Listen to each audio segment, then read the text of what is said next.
This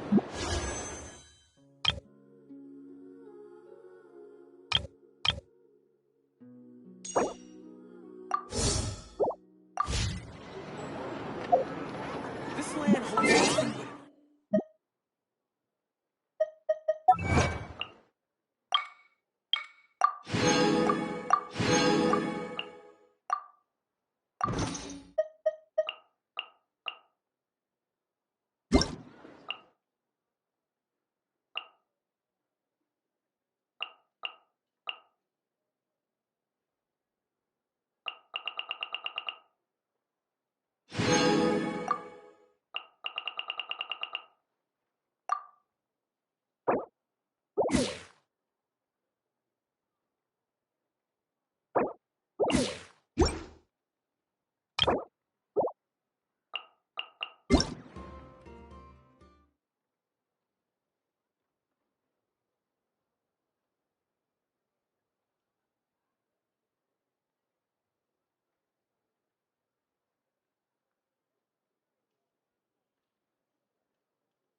Watch out!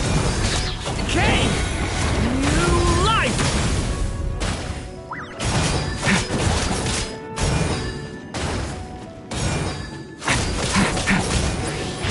Thunder! Element for the end!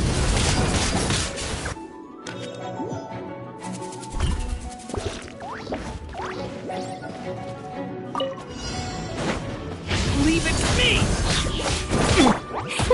Boing, boing, boom! Blow them all up! Pew! La la la! The story has only just begun! Watch out! Coming to be! Witness my great undertaking! Teamwork is dreamwork! Let's light it up!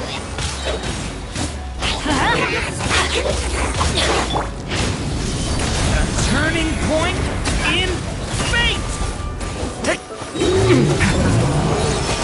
Sparks and flash! Boing, boing, boom! Pew! Everybody stand back! Let's light it up! Adventure! Decay! New life! Watch out!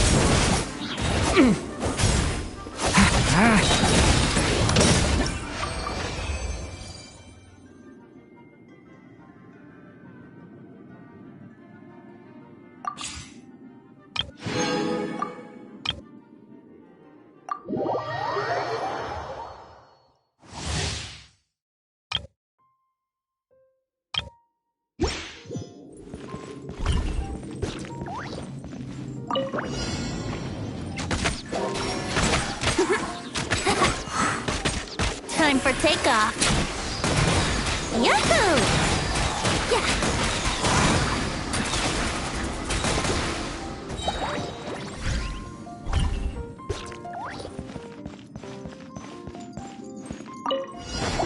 Here we go.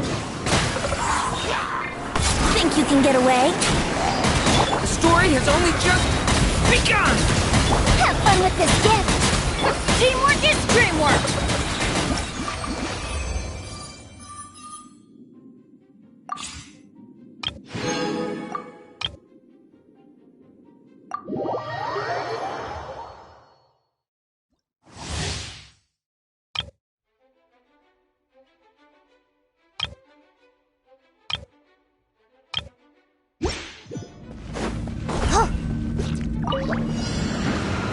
You're my target! I never leave empty-handed! Beware the creatures of the night. Be silent. Flash attack! Let's move! Faster! Stronger!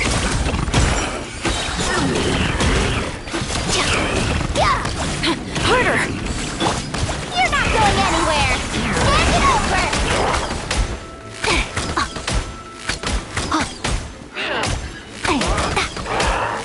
Observe.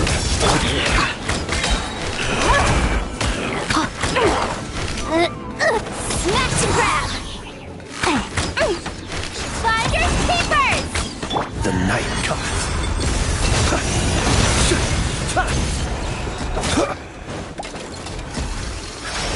Observe. Close your eyes. Look! A rainbow! On my mark! Control breathing! You're my target! Hand it over!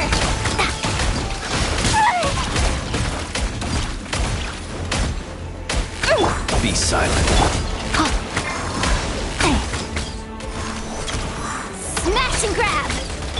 Beware the creatures of the night. Flash attack! G1! Start the clock! Faster! Stronger! Stay out of my way! You're my target! I never leave empty-handed!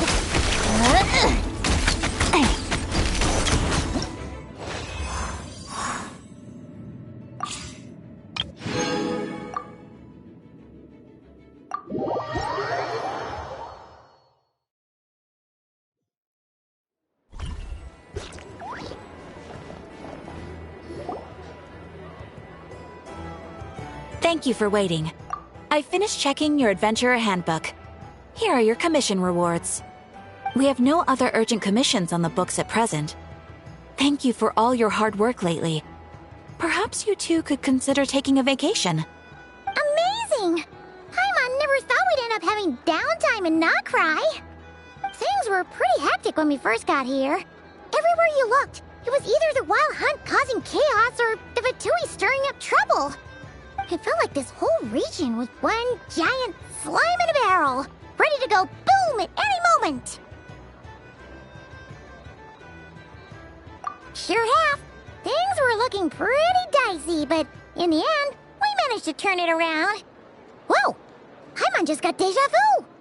Oh, that's right. It's because we've done this like a million times now. Ah, yes. Are you two aware that the Moon Prayer Night is soon to take place? Oh, yeah! Llama told us that was coming up soon. Wait, why do you mention it, though? Do people in Nasha Town celebrate it, too? Paimon thought it was just for Moon Goddess worshippers. You're partially right. Most people in Nasha Town just see the festival as an opportunity to do business. They do not concern themselves with the religious element. The festival was first celebrated by the Frost Moon Scions. On this day, they would wear moon prayer blossoms and celebrate the birth of the moon goddess through song and dance. They would also prepare food and handicrafts and give them as gifts to others. Over time, it became Nodcry's most lively festival. Oh, sounds like fun! Great! Well, in the meantime, since Catherine doesn't have any commissions for us, let's focus on some personal business instead. When we first got here, you mentioned that this was where your spaceship landed? We didn't get to follow up on it at the time, because we got wrapped up in that whole rare situation, but now we can finally start investigating it properly. Well, there's a saying Paimon's heard around these parts, which goes, if you lift up a rock, you'll find something you weren't looking for. By that logic, you'll never find what you're looking for while you're searching, but the moment you stop looking, it'll jump right out at you. Could be worth a try though, right? Anyway, Paimon suggests we focus on other stuff we want to do for now, and just keep an ear out for spaceship-related intel as we go.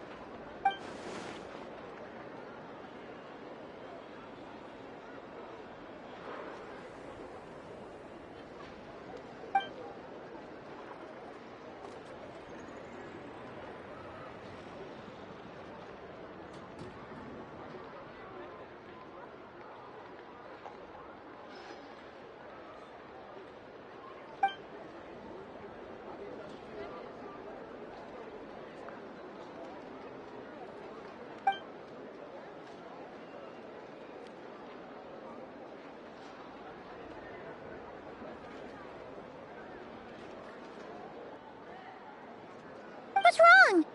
She looks super serious all of a sudden. Huh? Paimon gets why you'd be concerned about Columbina, but what does the doctor have to do with anything? Oh, that's true. And now that you mention it, we're definitely overdue for a showdown with the Fatui. It is weird that he hasn't shown himself this whole time. What could he be up to?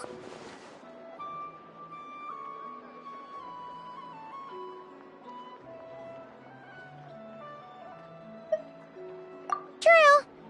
Paimon would much rather deal with Marionette anyway. She says the meanest things, but when it comes down to it, she doesn't seem like a bad person.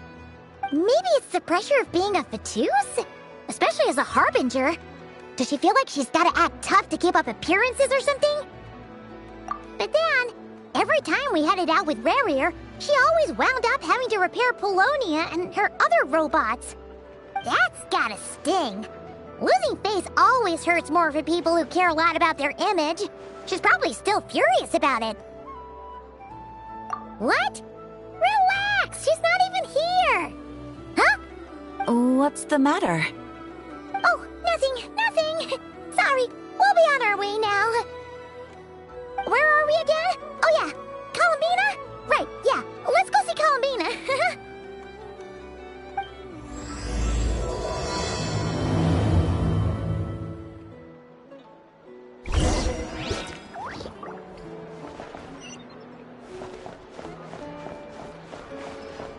Lamb specialties are the best in the world. It almost goes without saying.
she's sitting up! Is me sitting here a rare sight? No, we just thought you'd be resting. Perhaps I would have been, were it not for the sudden arrival of some unexpected guests. Not that I consider it a disturbance. After all, you are the only ones who are free to enter. Would it not be a little unfriendly of me to lie down while we speak? I didn't realize you put so much thought into little things like that.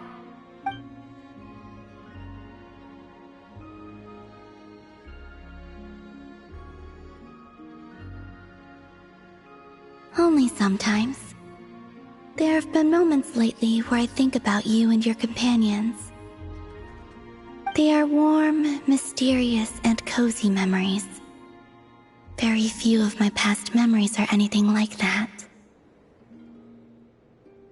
They say that travelers return home bearing bags full of souvenirs. But my luggage was empty, and I believed it would stay that way. Return home? So, you're still planning on returning to the moon? Yes. This planet continues to reject me, reminding me that I do not belong here. If I remain into that, there will come a day that I disintegrate. And I don't mean reduced to dust, or turned into food for the flowers. I mean, I will cease to exist entirely. Alright then. Well, we're sure gonna miss you. But it sounds like we'll have to say goodbye. How do you intend to return? The moon prayer night is soon to arrive. On that day, the moon will be closest to Devat. The Kuvaki in this land will reach its peak at that time. I merely need to grasp the tide, and with relatively little effort. Oh, Paimon gets it! It'll work like a slingshot! You make it sound like she's gonna get blasted up to the moon. If I did that, I suspect I would crash into the false sky. I will be using a much gentler approach. But I do like the analogy. It's fun. You see? She gets Paimon's sense of humor. In the blink of an eye, the time has come to part ways. It does feel that way, doesn't it? Time seems to fly fastest when you are enjoying it. I have always thought of myself as a wanderer on this earth, and it has never expressed any desire to keep me here. Yet, just as I plan to depart, it tugs at my arm. Is this a gesture of affection? Or is the world mocking me? Oh. Were you hoping I can answer that? Yes. You are a traveler, so you must have a lot of experience in this area. Then, what I would say is, enjoy the moment.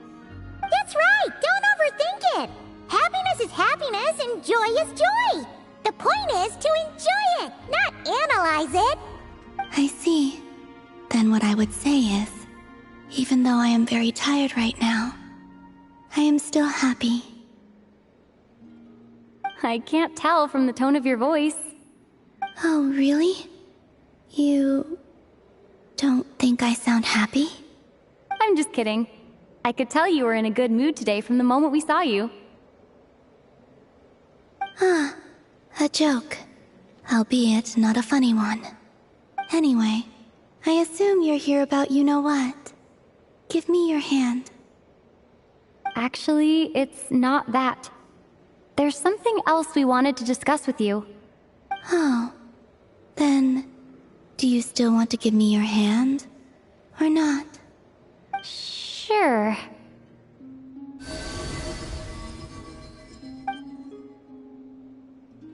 Thank you. So, I've heard that in the moon prayer nights of the past, people here would hold celebrations in the moon goddess's honor. Since you helped so much in our fight against the Reihir of Solnari, I think you deserve a farewell party before you return home. I haven't asked everyone else for their opinions on this yet, but I'd like to invite you to join the upcoming moon prayer night. I've never joined a moon prayer night before. I'm not sure what I would even do. Oh, don't worry about that! We take care of everything. All you need to do is show up. Of course, there's no need to force it if you're not feeling strong enough. It's just, this kind of felt like a golden opportunity. But they call me Kutar, and the Fatui have an arrest warrant out for me. I shouldn't appear in public right now.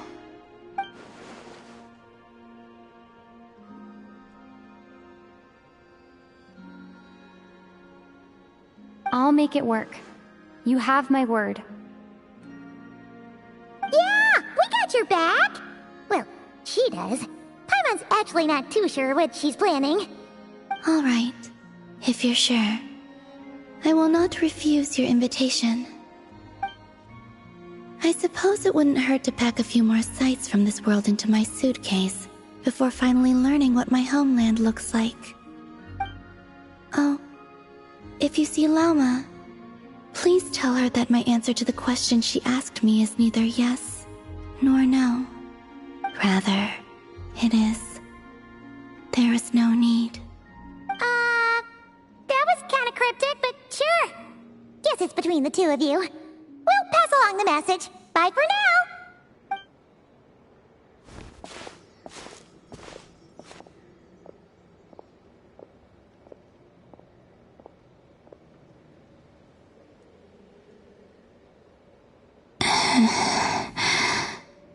And also, I do not know.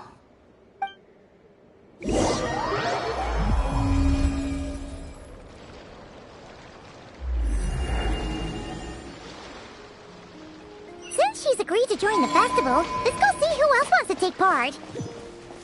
Lauma's gotta be the person most familiar with the Moon Prayer Night. We should start with her. Also, what exactly is your plan to keep her safe? Not sure yet. I'll figure something out. What? Are you serious? And Paimon even gave you her vote of confidence back there! When did you become so sneaky?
Beats me.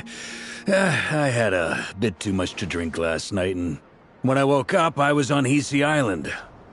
Mr. Varka is helping to oversee Nasha Town's preparations for Moon Prayer Night. He is here to go over some details regarding the decorations and custom cloth designs. Right, yeah, that too. What do you mean, that too? Yes. Celebrating this festival is a long-held tradition here in Nodcry. On this day, the crescent moon at the top branches of the verdant crest turns into a full moon, and the moon prayer blossoms bloom with a special radiance. Our people take these to be blessed omens. It's an especially welcome event coming off the back of all that nasty business with Rerir. Everyone got put through the ringer recently, and now they're looking to turn their fortunes around. The big shots in town all agree that a big, lively celebration is just what we need to rebuild people's faith in this place. No wonder Catherine said that people weren't so bothered about the religious element. That's right.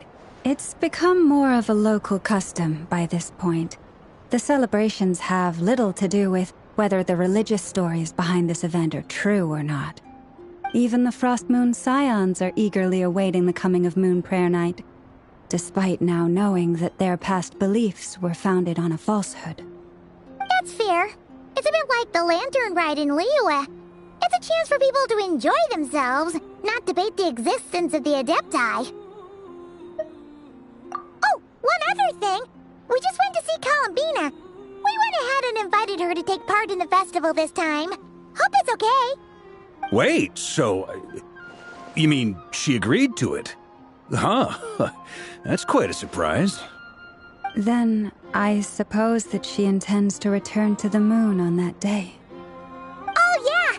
It's kind of a complicated process, but basically, it's like a slingshot. I understand.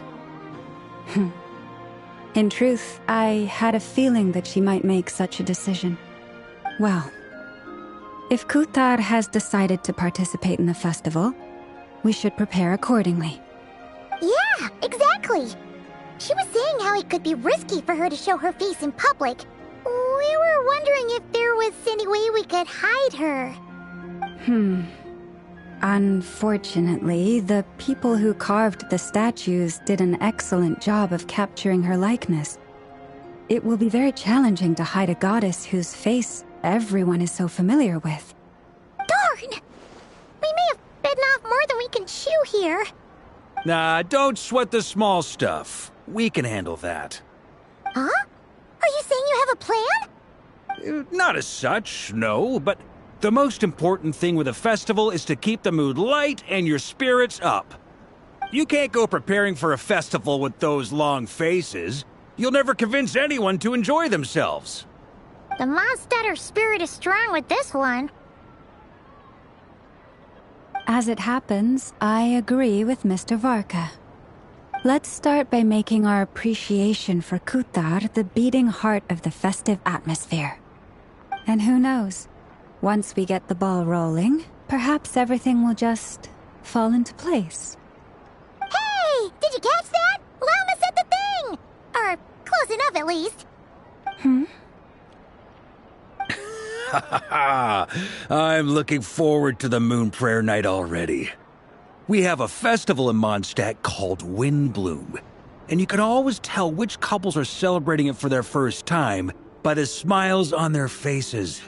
Big, beaming smiles like their whole face is glowing. And I have a feeling we'll get to see that same smile on the Moon Goddess's face at this festival. Not quite the same, surely. Anyway, I'll take care of business in the city, but I'll have to leave the decor up to you and the Frost Moon Scions. No one else can capture that traditional aesthetic quite like you guys. But lastly, there's the final key element that brings the festival to life. Companionship. Before you leave, let me show you something that we've been preparing. Mr. Varka had asked to see it already, so you may as well tag along. Also, I have some further questions about Kuthar's decision.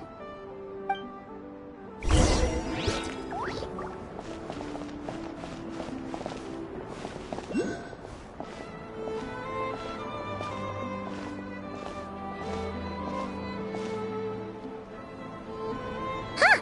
What's this? They sure look like they're having fun. I believe so. Kuhenki seem very skilled at playing drums like these, although I'm not sure where they learned it from. Maybe it's an innate talent? In their eyes, they're probably just playing with toys.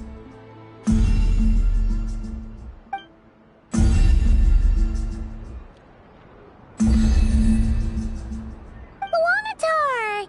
You wanna play too? Yeah. She looks more confused than anything. Maybe we can teach her next time if we get the chance.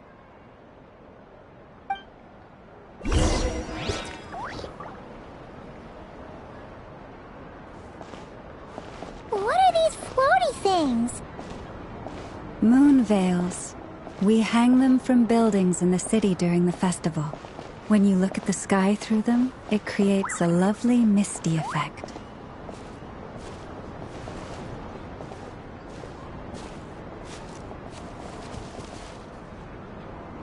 Everyone seems hard at work. They are preparing items for Moon Prayer Night. For instance, the sculpture being made over here, Mr. Varka and I were just finalizing the details of where it will be placed. Ah, there she is. I didn't know the finished article would be so large. Not to worry, though. All the necessary arrangements have been made. Just let me know once it's ready, and I'll get some people to ship it over.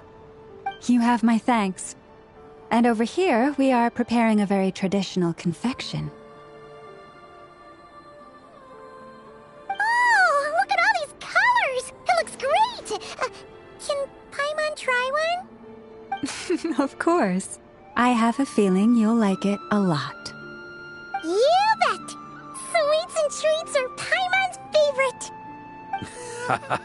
If you included those in the Feast of the Moon, I bet Paimon would have joined the Frost Moon Scions by now.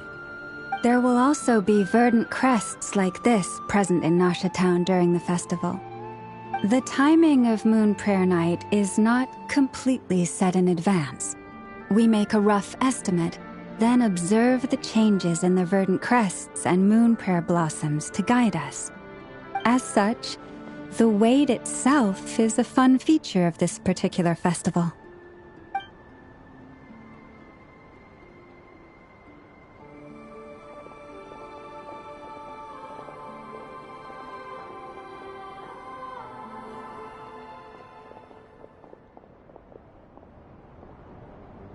Let's talk here. To tell the truth, I am very surprised to hear that Kutar is willing to participate in the festival, stay with the Frost Moon Scions. I could introduce her to everyone, and we could be a family to one another. She did not answer, but she has not appeared here since. I took this to mean her answer was no, but if that were the case, she would not have accepted this invitation.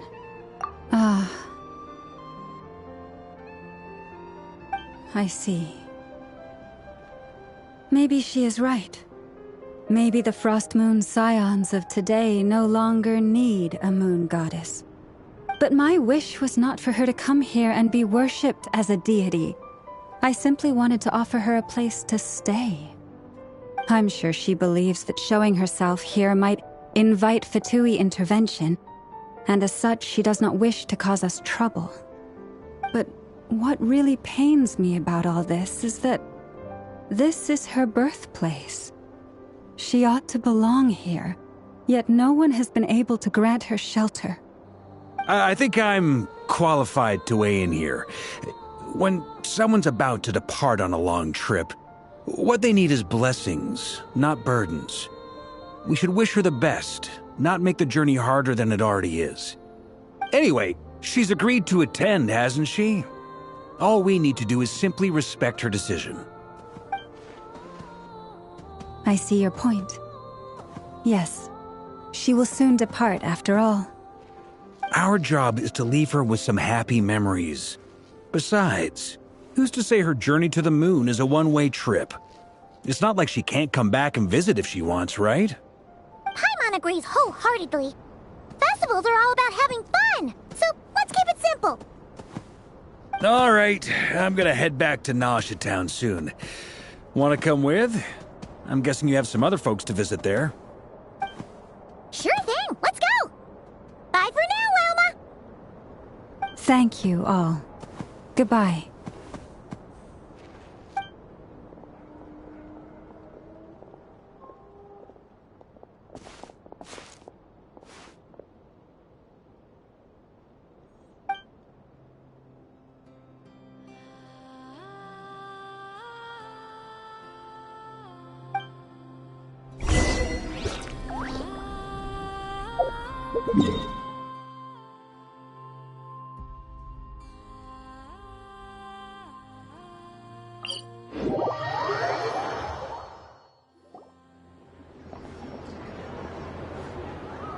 Huh?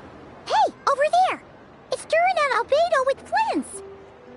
would they be chatting about?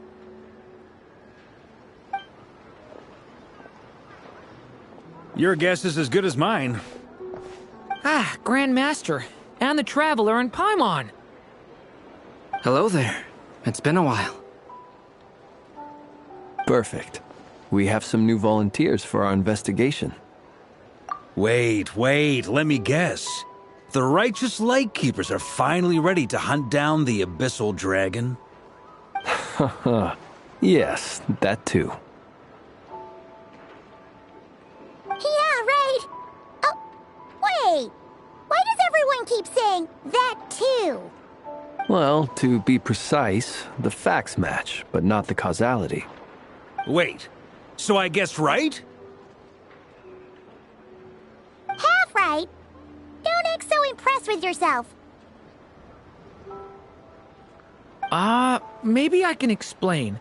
We ran into Mr. Flint's north of Nasha Town. At that time, we just noticed a few abyssal creatures out in the wild, but the strange thing was, I didn't detect any traces of abyssal energy on them at all.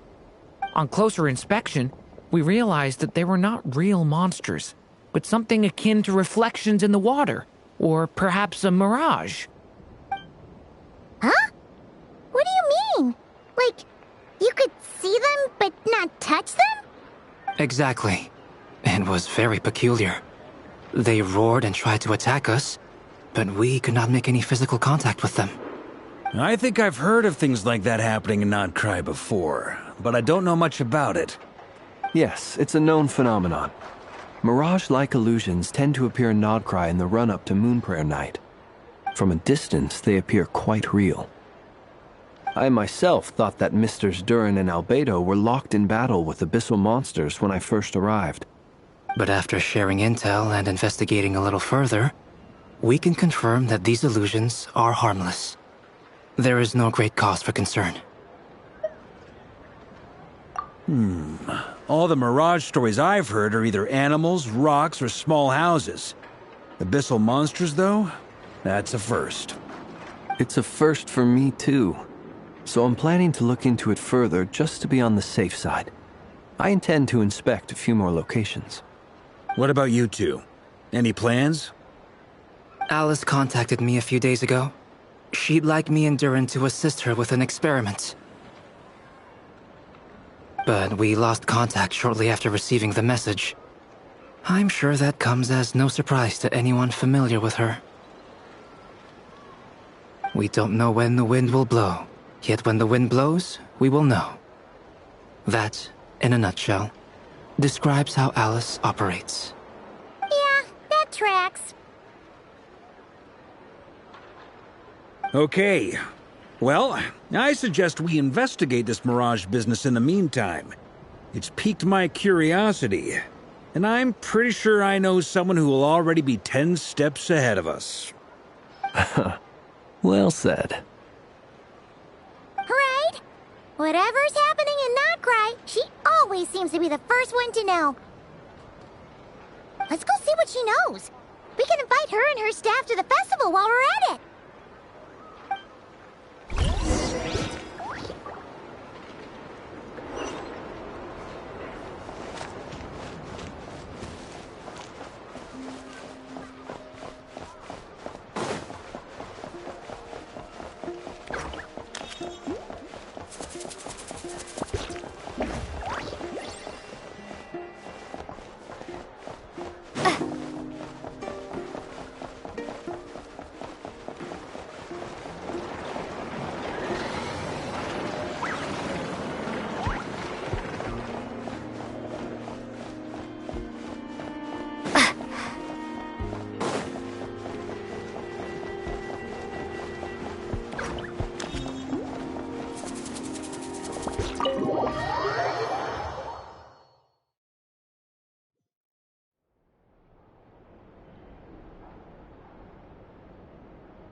You're right, I have noticed.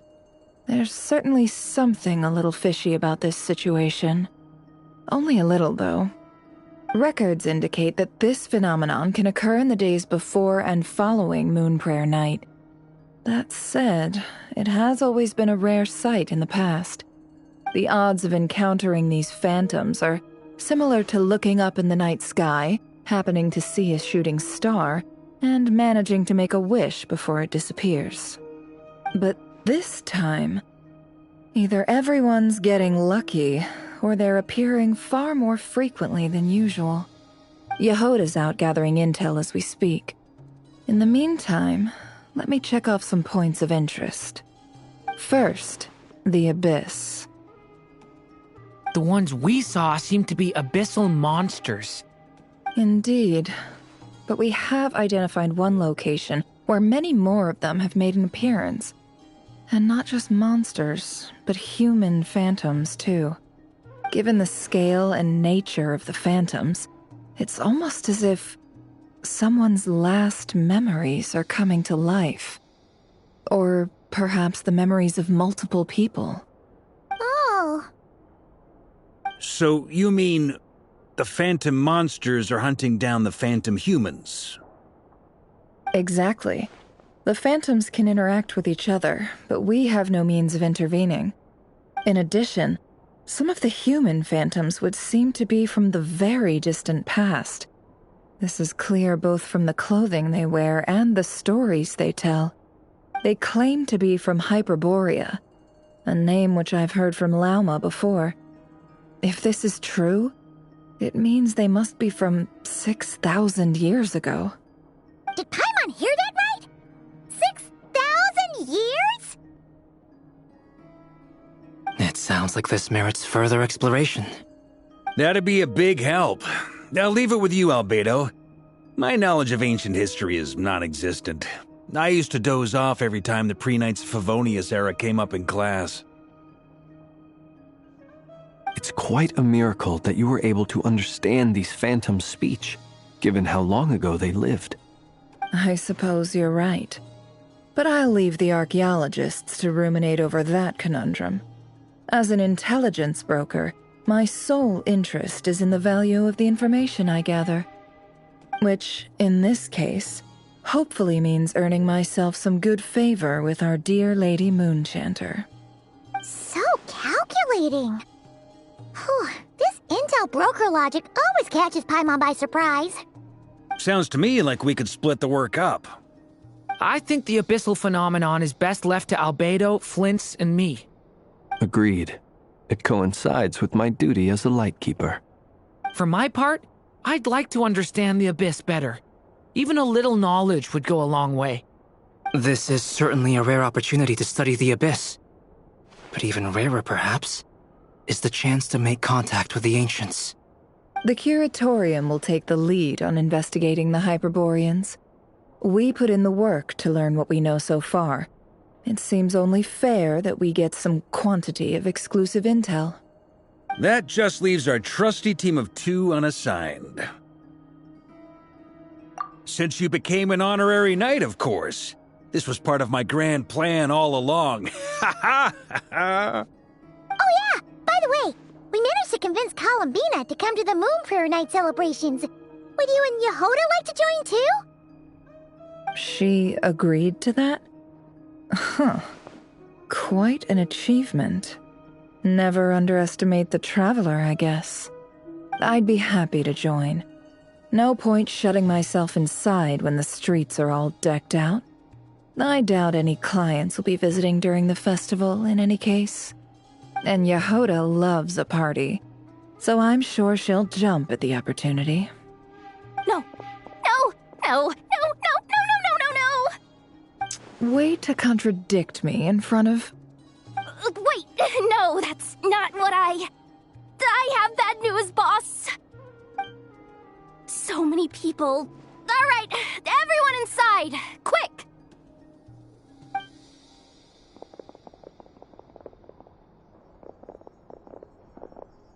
This is gonna sound crazy, but hear me out. I saw one of those phantoms at Star Sand Shoal, and it was some sort of flying ship.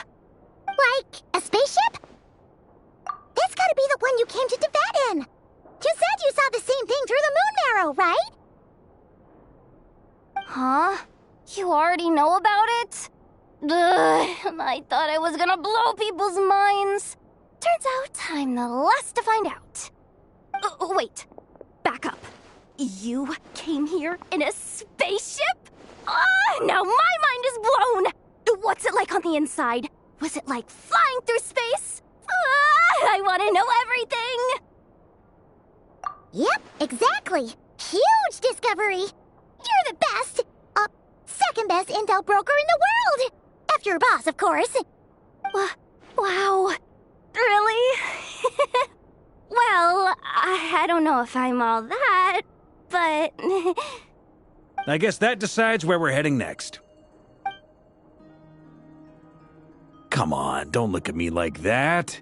I know the spaceship doesn't have anything to do with me, but you don't want to leave me as the only one twiddling my thumbs, do you? Please? Fair enough. You can tag along. In that case, let's meet back here to discuss our findings once we're done. I wish everyone a productive investigation. You too!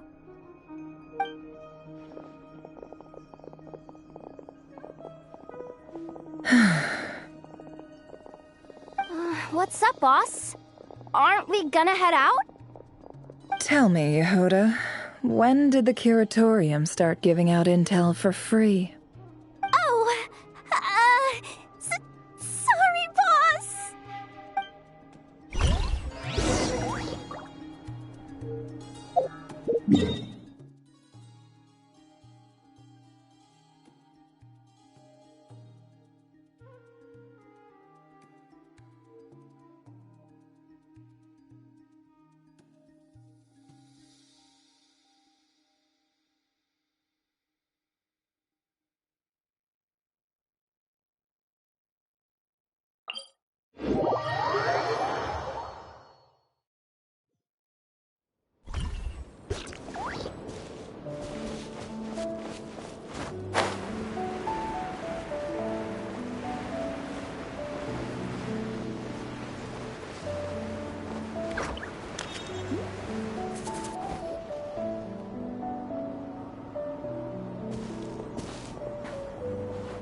Wow, what do you know? Yehuda was right on the money. This Phantom really is your spaceship. But that's so weird. Why would it show up here? Is it some kind of projection? Or a ghost? Like, maybe it no longer exists, but somehow it left an afterimage?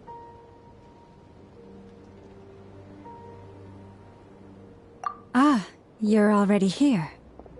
Miss Lauma, what a surprise. I thought you were busy with festival preparations.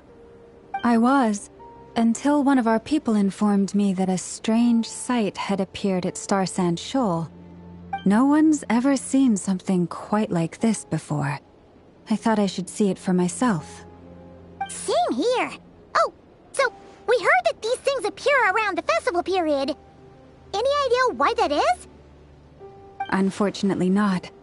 We have very limited information about them, since they can't be interacted with. And no human phantoms have ever made an appearance before now.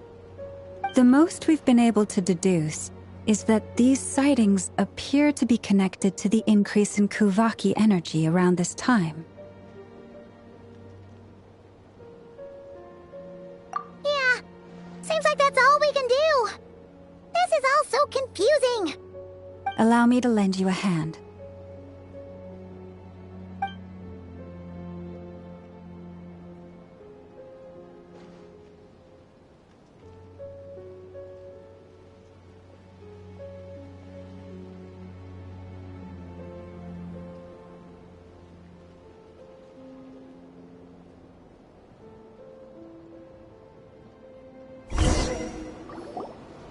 Everyone, our friend here should be able to provide us with some information.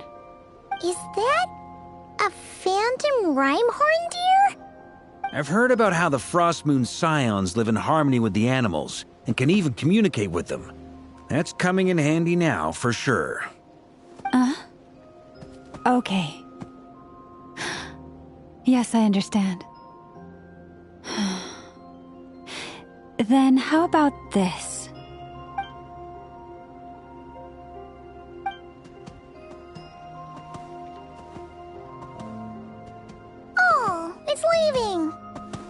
It appears to share our curiosity about this giant spaceship, so I asked it if it wouldn't mind investigating along with some friends.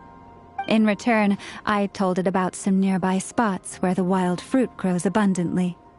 We may live in a different era from these phantoms, but I trust that the terrain, climate, and ecology here are more resistant to the effects of time than some things are. Let's give them a moment and hope for the best.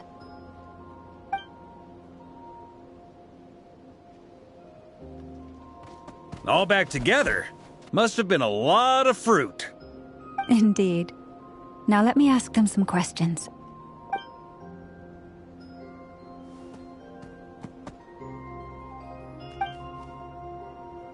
It did find a lot of wild fruit, enough for them to feast for a long while.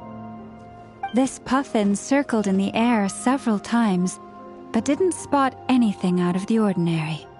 Certainly nothing to do with the spaceship. Huh. Well, it definitely makes sense to get a bird's eye view.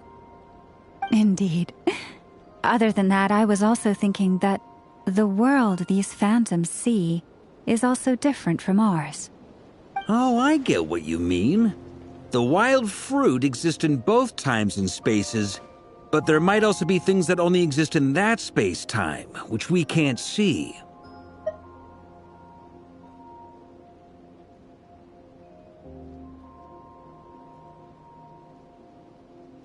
Good point. Great thinking, Llama.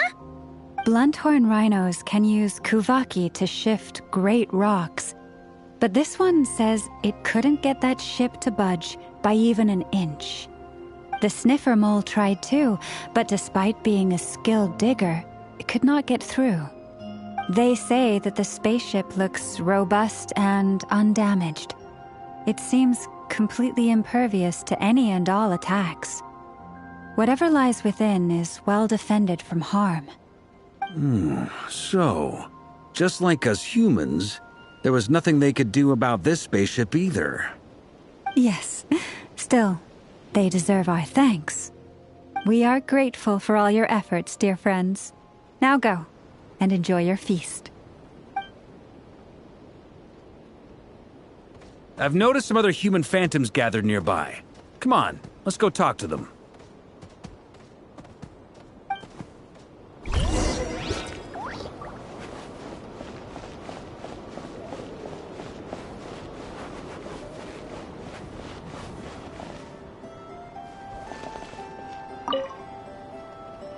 What is this thing? I've never seen it move, and there's no way to get inside. Goodness knows. My grandpa says it's been sitting here at least since his grandpa was still alive. What about his grandpa? Did he say anything to your grandpa's grandpa about it? Huh? I don't know. In all likelihood, it was here back then too. Hard to imagine something this huge could move. Guess that means that as far as they're concerned, this ship's been around a long time.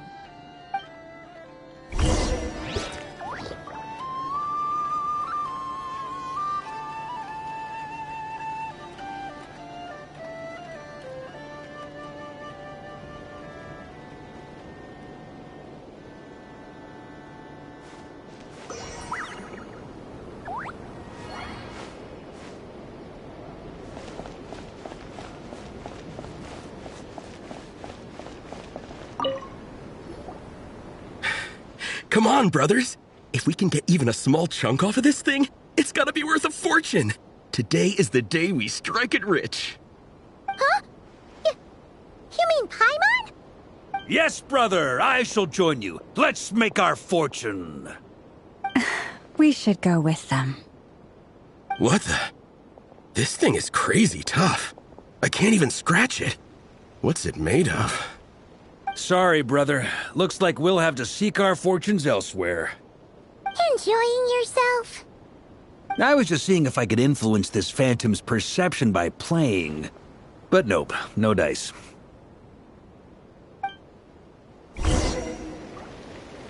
I'm sure we're all starting to build up an idea of what's going on here now that we've spoken to some of the people. These phantoms are reenacting real historical events in Nodcry.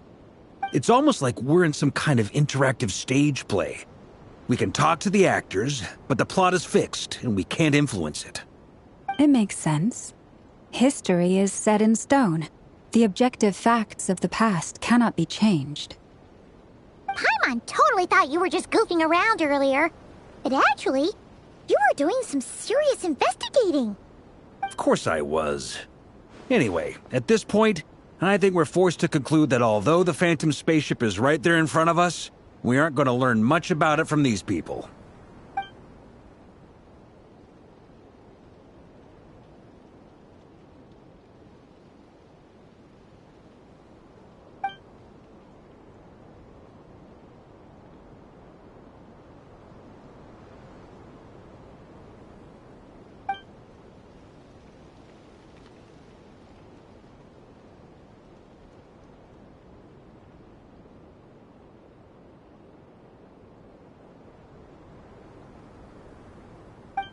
Don't be discouraged. If nothing else, this is proof of the ship's existence. And think about it. So many people tried to hack their way inside, but no one could get the door open. It's made of very tough material. To me, that says that we'll either find the ship itself or the story behind it. It's just a matter of time.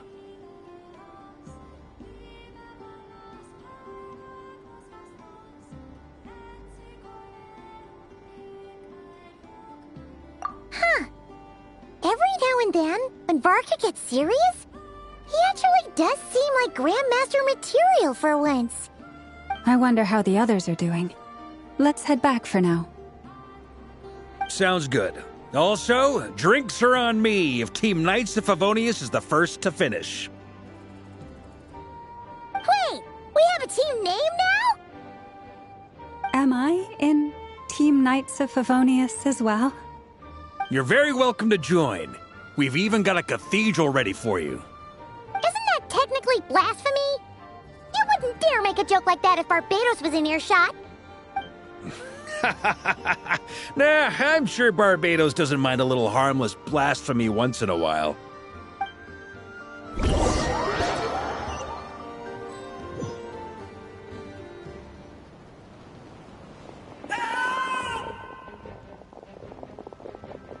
Oh, no! Get away! Oh.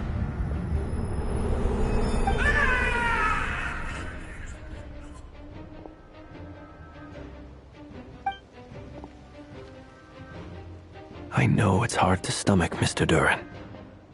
But as I'm sure you've noticed, there is nothing we can do to intervene in that which unfolds before us. But we have to at least try. And try you have. But are you aware of how many unsuccessful attempts you've made now? I wasn't keeping count. I'm afraid this is the 39th failure so far. Or the 5th if we're only counting this particular victim. There are no indications that these phantoms may be altered in any way.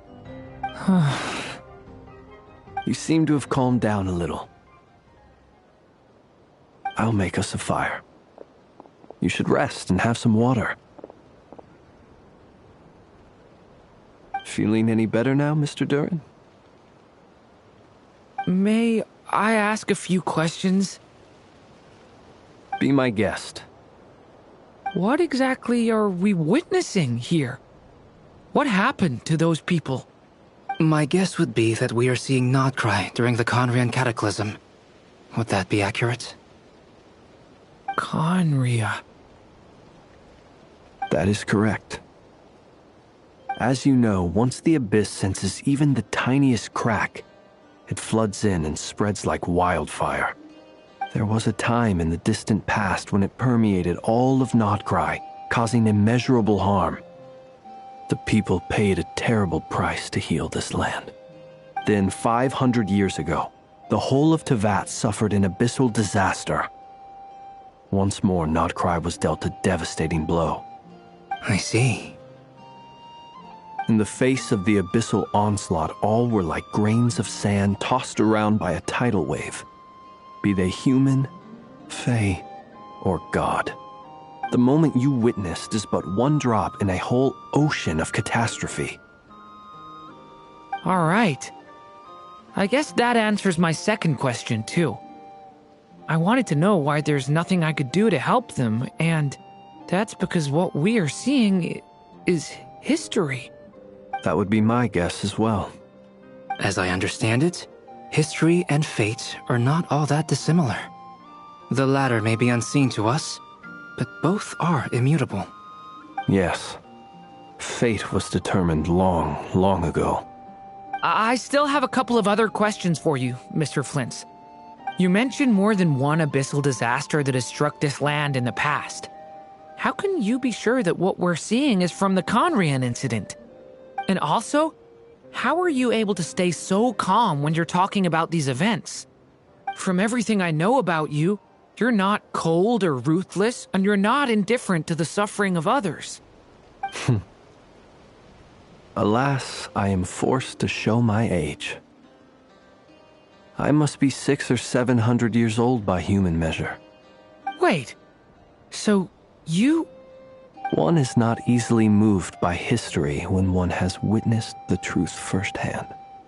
I'm sorry. You needn't apologize. Your passion is a good thing to have. Treasure it, because someday you may find it in terribly short supply. Now, at the risk of offending you, I have a question in return. Your curiosity toward the abyss, is it born from hatred or because you sense its call? I only ask because I kept a fragment of Rarir's body in my lantern for a short time. Specifically, his heart. So I know what a burden it can be to carry the abyss with you. And I hear its power growling from somewhere within you. In my eyes, your mere existence is a miracle. My honest answer is... I don't know. I don't think I have the confidence to say for certain. What I will say is the abyss is not the only issue that haunts me. Even before I became who I am today, the question dogged me constantly. Should I even exist at all? My doubts remain unresolved. But when we fought Rarir, something became a little clearer to me. Sometimes it is the darkness within us that allows us to achieve the impossible. I certainly got the sense from your 39 attempts that you were trying to achieve the impossible. It sounds like you've resolved to see the truth for yourself. Absolutely. In that sense, he and I are quite similar. Then I wish you every success. I look forward to the day of your transcension. Well, if everyone's caught their breath, I suppose we should head back. Oh, and one last thing. I'd appreciate if you kept our discussion about history a secret.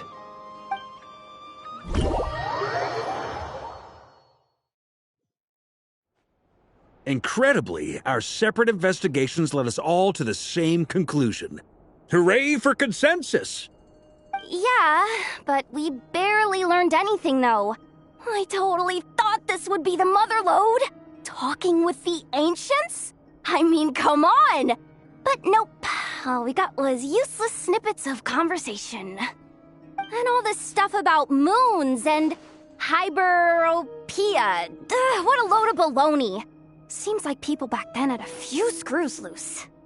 I understand your frustration. We found the same issue. Each phantom only showed a very brief moment in time.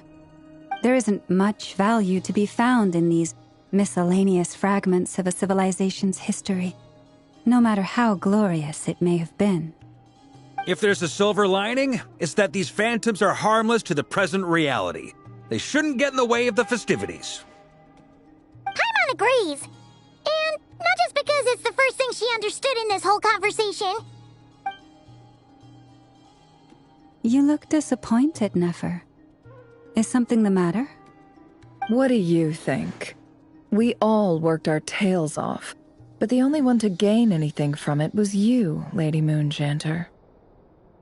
Well, please do share the Hyperborean records with me. I will gladly inscribe them in our people's documents. Oh, duh! Yeah! That was it! Hyperborea! Hyperborea. I'm serious. Only an expert in the Frostmoon Scions and their history can turn these records into valuable research material. The alternative is to let them gather dust on the Curatorium's storage shelves until the pages turn yellow. Nefer, you're wise enough to know that cooperating and sharing the profits is the best course of action here. Well, that goes without saying. Sure, let's do that. Huh? But didn't you say we aren't supposed to give out intel for free? Sorry. Shutting up. Now is not a good time to push Nefer's buttons. Anyway, back to Moon Prayer Night. I'm thinking that we should prepare something a little special, aside from the usual decorations and so on. You mean a parting gift? Can't go wrong with food. Although, does food go bad on the moon? Perhaps a lantern would be a better choice. It might be dark up there. It could prove difficult to light a lantern on the moon. Magical stones might serve that purpose better. What about a clockwork mecha model from Fontaine? I've got a whole bunch at home. I use them for fighting practice in my free time. None of these sound like things she would be even remotely interested in. But we don't interact with her enough to know what she likes. Yeah. It would really save us the guesswork if someone could find out what she's into. Wait, what the? Traveler? They're all looking at you. Great! Haha, problem solved. Now, I need to stop by Dory's. Gonna need her help sourcing a bunch of stuff for the festival. Then let's leave it there for now. We all have our own business to attend to. Traveler, if you find out what Kutar likes, let us know right away.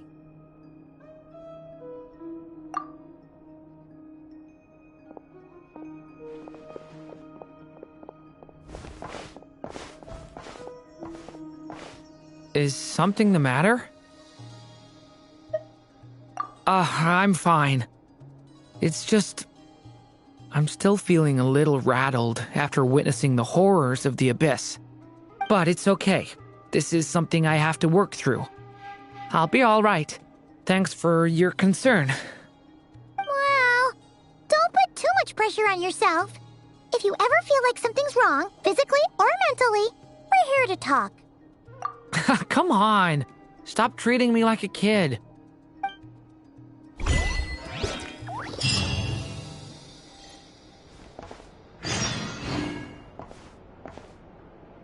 Which is why we need a lantern guaranteed to work on the moon. Yes, I have a few ideas, but the lantern itself is the easy part. The real issue is how little we know about the lunar environment. Wait, you two are serious about this? Let's just say I'm intrigued by these shining magical stones that Mr. Albedo has mentioned.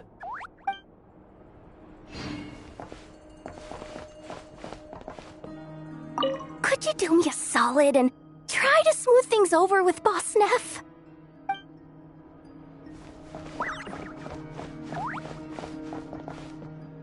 Miss Lauma, would you accompany me into town? I think it'd be best if you saw the Frostmoon Scions decorations for yourself. Very well. Let's go.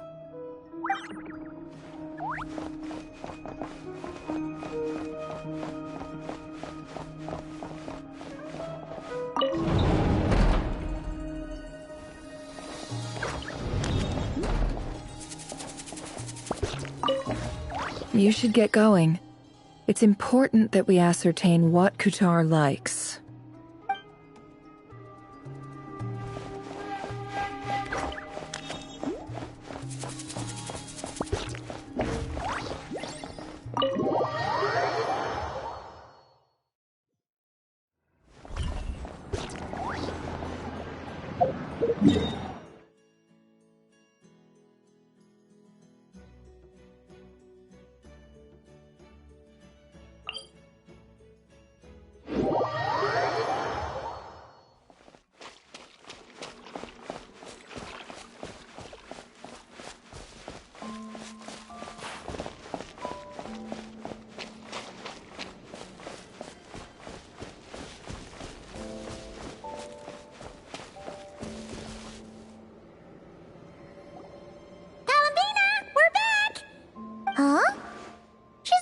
here?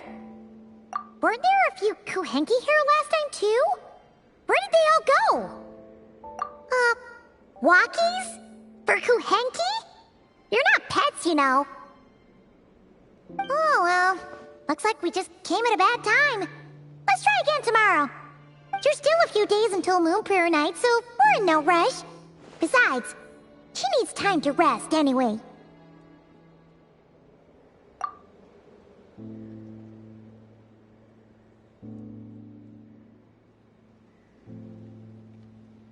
Columbina! Are you back yet? Oh, how strange. Looks like she's afraid. It's not like her to spend so much time outside. Especially since she's worried about attracting unwanted attention. What about Luonatar? Luonatar, you there? Hey! Do you know where Columbina went? Sorry, didn't understand. But if you know where she is, could you take us to her? Yeah, that's even stranger. What about him? Oh, that's not good news. They change color when Columbina gets weaker, right? And they look super pale right now. Good idea. She might know what's happening.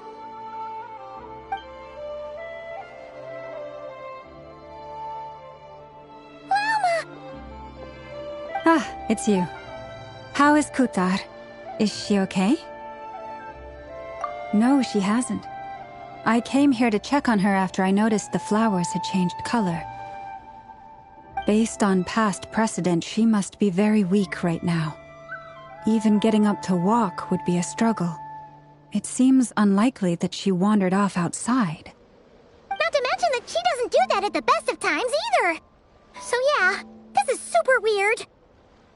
No. Very few people are in the know about Kutar's whereabouts. And if anyone suspicious had visited, they'd have left some sort of evidence. Come on, let's go to Nasha Town. If anyone has seen her, someone there will know about it. It's not Cry's information hub after all. Makes sense. Let's go!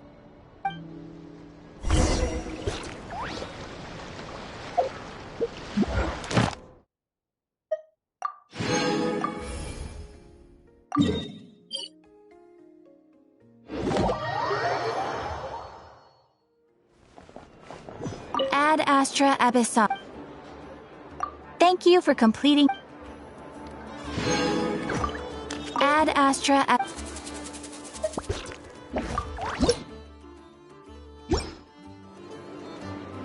Ad Astra Abyss.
Wait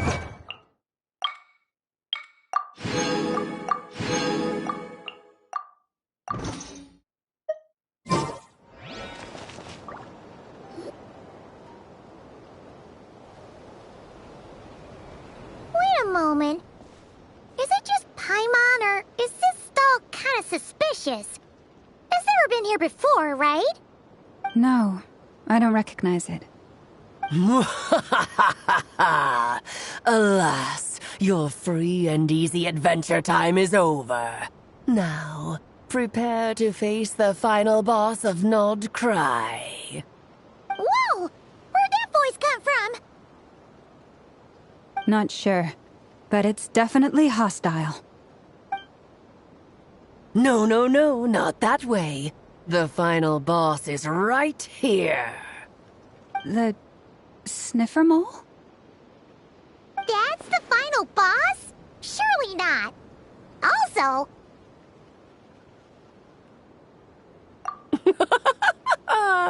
Okay, the jig is up. I'll stop teasing you. Turn around. I'm right behind you. It seems I've managed to leave quite an indelible impression, even though you've never seen my face. Ah, nothing could make a great mage more pleased with herself.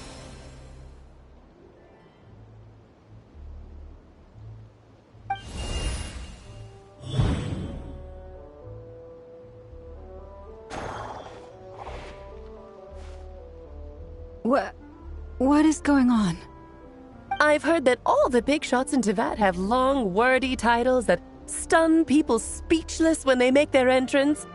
Unfortunately, none of them are affiliated with the Hexenzirkel, and we ourselves keep a very low profile. The notorious name-dropping doesn't quite work for us. Still, I, for one, think I'm really quite amazing. So that didn't stop me from coming up with a title anyway. Alice! It's really you this time? Not a lantern or a dodo but Alice in the flesh? Oh, that's right. So, what do you think? How does it feel to finally meet me? You look like... Oh, that's the first thing you thought. A little surprising, but that actually makes me very happy. Because that means that when Klee grows up, she'll be just as stunningly beautiful as her mother. So she's a friend of yours? Kind of. This is actually the first time we've seen her in person. I see. Madam Mage, that was, quite a powerful entrance. I certainly won't be forgetting it anytime soon. It's okay, Lauma, don't force it. Paimon will do the honors. This is Alice from the Hexenzirkel. She's a friend of ours. And of Arcus, too. That's right. She's a good person, just kinda... unpredictable. Well, what is the human heart if not unpredictable? Hmm? If we could not do as we please, how would we differ from machines? I am Lauma, Moon Chanter of the Frost Moon Scions. It is a pleasure to meet you. Oh, I know. Before you got here, I spent a good, 15 minutes getting up to speed on Nodcry's present situation. In other words, I've read the whole in the last episode part, so we can skip the pleasantries. Fair enough. Well, Miss Alice, I can already tell that you have quite a unique personality. He'll get used to it. Paimon sure is. So anyway, what are you doing in Nodcry, Alice? Oh, I thought I told you already. This time, I'm the final boss. And what a formidable foe I shall be. Powerful, confident, decisive, and good luck finding my weak spot. You will never succeed. Oh, drat. My one weakness, and you found it in an instant. Fate has been dealt a devastating blow. Thus falls the great Dodo King. Why are you playing along with this nonsense? For funsies, of course. What's wrong, Paimon? Are you disappointed in me? Am I a gigantic letdown? No, it's just... this is the one time you've shown up in person. Paimon figured it would be for something more high stakes than just goofing around. You're quite right. I'm here in Not Cry because something big happened. Something big enough it caught the attention of the Hexen Circle. It concerns the 3 moons, Tevat's borders, and of course, the moon goddess you are currently searching for. Kind of. Why don't we discuss this over a pot of tea? My main reason for coming on this trip to Tevat was, of course, to have some fun. But I do technically have a job to do as well, namely, maintaining the stability of Tevat's borders. I'll skip over the complicated parts, but to sum it up, abyssal energies are all that lie beyond Tevat's border. We'd find ourselves in a real pickle if they ever made it through. And the phantoms you've been seeing are a sign that the border has been disturbed. Ah, no wonder they tend to show up around Moon Prayer Night. Is it because the real moon is now so close to us that its power can cross the border? In part, but only a negligible amount passes through. Just enough to influence the verdant crests and so on. And as you've noticed, there has been an unprecedented number of phantoms appearing this year. The influence of the moon beyond the border cannot explain this. No, there is another far greater factor at play. The trilunar syzygy. A trilunar syzygy? Eons ago, before the heavenly principles came to Tevat, it was the then 3 moon goddesses who controlled the laws of this world.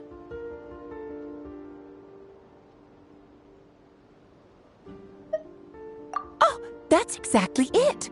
The 3 goddesses split these powers amongst themselves, promising never to consolidate them into one singular body. This was meant to keep the world stable. But, fast-forwarding to the present, the eternal moon's marrow is with you, while the iridescent moon's marrow, which should never have appeared in this world, has been retrieved. Add that to the presence of a moon goddess in the flesh and... the power of all 3 moons is gathered here in Not Cry. There hasn't been an event like this since the War of Funerary Flame. And it's having a noticeable effect on Tevat's borders. Because I wish to give my darling daughter a peaceful, sunny environment to grow up in. Is that a good enough reason? Kinda sounds like you're dodging the question, but it does make sense. Well, that's one reason anyway, and the most important one. The others are a little complicated to explain. For instance, cleaning up after dearest Miss R. Albedo could tell you more about that if you're curious, but right now, I have a more important question to ask you. Why are you collecting the moon marrows? I see. Nicole told me about that legend once. Nicole? You mean Mage Anne? Oh, so you remember. Yes, of course. That was a story about fate, her area of expertise. But back to the story of our dear moon goddess. I'm afraid her intended method of returning to the moon is unlikely to work anymore. What does that mean? She may be missing, but she hasn't gone anywhere. She has disappeared.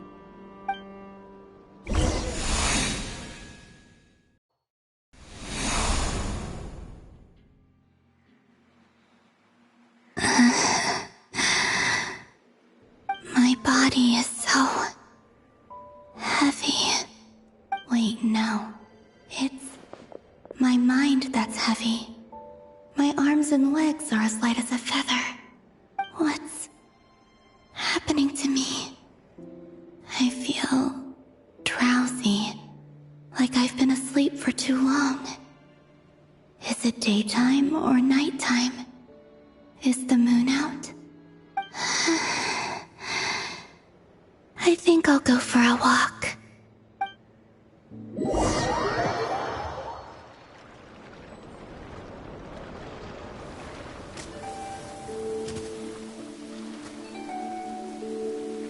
Are you out for a walk too?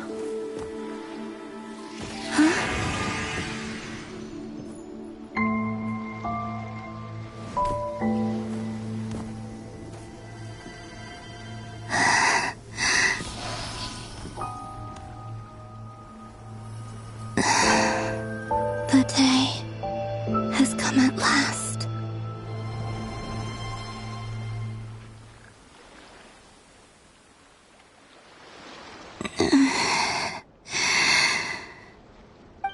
grown so weak that I can't even sustain my physical form. But Moon Prayer Night is nearly here. I was so close to returning home. Death is near. Is this how it ends for me? Will I return to the moon after I disappear? Or... I don't want it to end like this. So far, at least, I still exist. Even if not physically, I can still feel. But as my power wanes, I'm sure that too will fade. I suppose I might take one final look at this world. The world where I was born.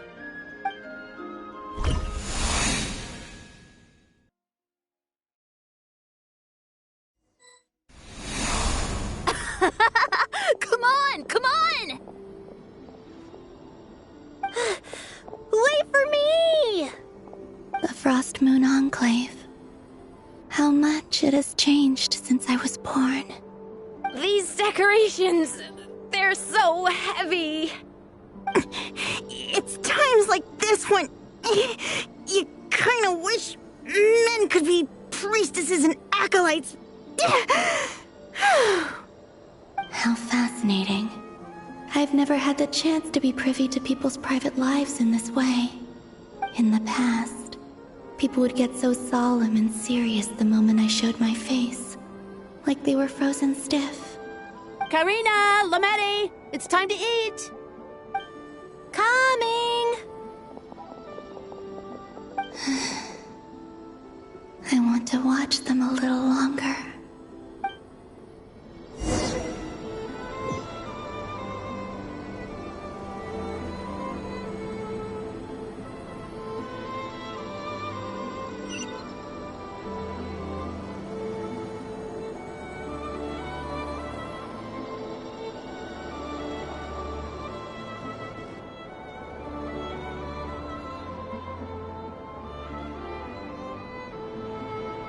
I'm sure you're both tired from playing all day. Come on, eat up.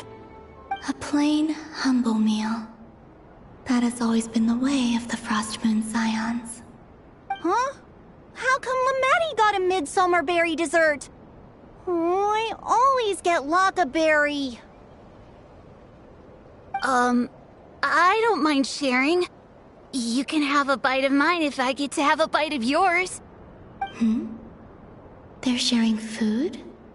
I've never shared food with anyone before. Even at the Harbinger tea parties, everyone just ate off their own plate. And when I couldn't finish my food offerings from the Frost Moon Scions, they'd leave the leftovers out under the moonlight for the animals to claim. Hey! That was 2 bites! Oh, then you can have another bite of mine. Oh, you too. Oh, don't fret now. Here, have some of Granny's too. So this is what it means to be family.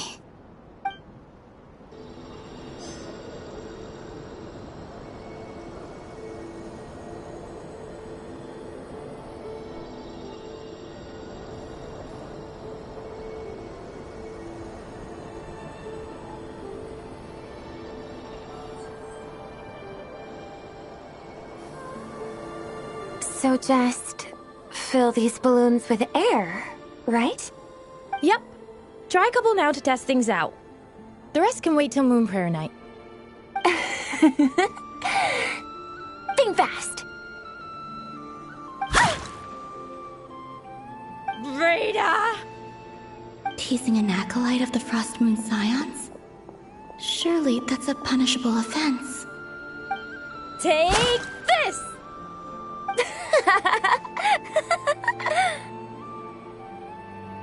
Huh? Alright, enough horsing around. Lady Lauma gave us a task. We should get back to it. The task is just to check that the balloons don't leak, right? Doesn't matter if we fill them with air or water. Yeah! Okay, you got me there. And you got me there. But still, we can't use all the balloons before the festival even starts. We won't use all of them. And as long as Lady Lauma's trusted acolyte doesn't snitch, this can stay as a little secret between friends. A couple more can't do any harm, right? Oh, you menace. Then, think fast! Is pumping a balloon full of water really so much fun?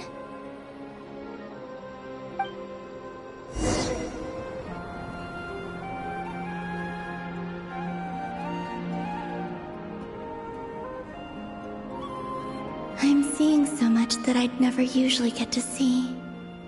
They'd never act like this when I was around. It's nice, being able to just watch people in peace in these final moments. What a rare opportunity. I think I'll go take a look around Nasha Town, too. Maybe the Traveler will be there.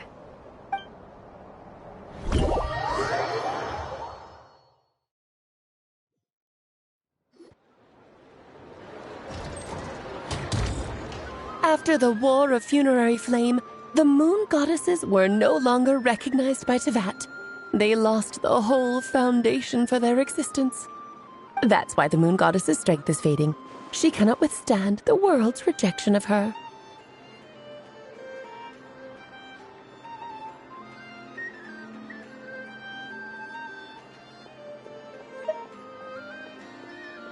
To be more pedantic about it, the moon goddesses did something to offend the heavenly principles, and that's why they were ousted.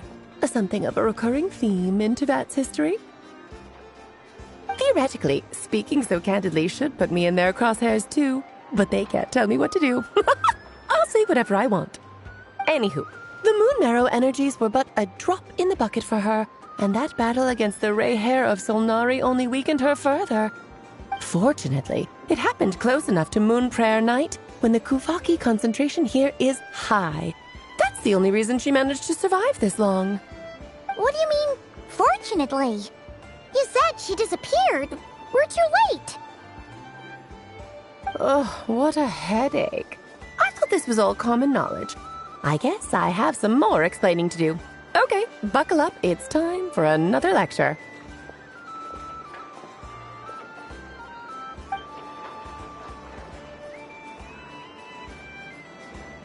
Now, I said earlier that the moon goddesses lost the foundation for their existence. The reason for that has to do with the natural order. Basically, the rationale for their existence in Tevat was lost. The same logic applies to the present moon goddess, too. Consider her existence so far. Her comrades in the Fatui called her Damselette. And she was worshipped as Kutar by the Frost Moon Scions. But these connections have now been severed, whether by her hand or yours. So, the rationale that once sustained her existence is now gone. Wait, we did that to her? Oh, well, strictly speaking, yes. But let's not start pointing fingers, shall we? I'll only end up as the big bad villain, and that's not the kind of final boss I want to be.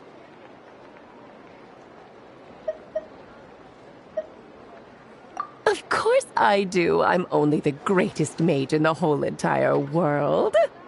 Now, if you wish to find your moon goddess, there are two problems we need to solve. Firstly, we'll need to strengthen the connection between her and Tevat, at least enough to sustain her until Moon Prayer Night. Strengthen her connection? But does that mean I'll have to rally all the Frost Moon faithful behind this? I'm afraid a bygone faith and a former home won't be of any help to her now. Do you know her name? Her name? Yes. Names are very important things. A name is a fundamental concept that anchors one's entire existence. Then your first job is to find it. As a moon goddess, I'm sure she must have a name she identifies with. Neither Columbina nor Kutar is her true name, and she's never really accepted either of them.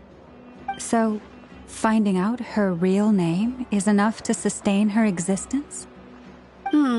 Yes, I know it sounds like a small step, but every journey begins that way. So for now, that's all we need to focus on. The second problem is with her plan to use the moon marrows to return to the moon. Unfortunately, piercing through the false sky will take an enormous amount of power. Given her current condition, she won't be able to provide anywhere near enough power, even if she recovers her physical form. But no need to fret. Nicole's the expert in this field, and I'm sure she'll figure something out. Wait, Mage N is going to help us out too? That means we've got 2 Hexacircle mages on the case. This is turning into a pretty big deal. Actually, this is more of a side quest for me. Like you said, I'm a busy lady, so I can't stay for too long. I'll have to return to Tibet's border soon. That's the upside you get for looking out for my little Klee. Hopefully that will incentivize you to carry on keeping her company in the future. Anyway, jokes aside, you'd better get moving. It will take quite a miracle for the moon goddess's consciousness to hold out till moon prayer night. Oh, I suppose I might as well tell you where Nicole is before I leave. Off you go now. Time to meet your new friend. Oh, yes, and a little suggestion. Don't forget to mind your heads. What? I wonder how Durin's doing. I should really go see him before I head back. You really are super busy. I most certainly am. There's so many children I have to keep tabs on just in Mondstadt. Durin, Albedo, Venti, Varka. Klee didn't make the list, huh? Of course not. Klee is my pride and joy. I have no qualms about her, because she's the best child in the whole wide world. Yeah. Klee's a little angel. I'm glad you agree.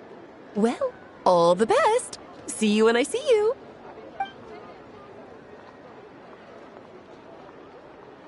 She left in a hurry. Yeah, she didn't pack up her stall. Should we handle it for her? I must say, I'm now very curious about her daughter. Klee, wasn't it? What's she like? That's a long story. Come on, we'll fill you in as we go.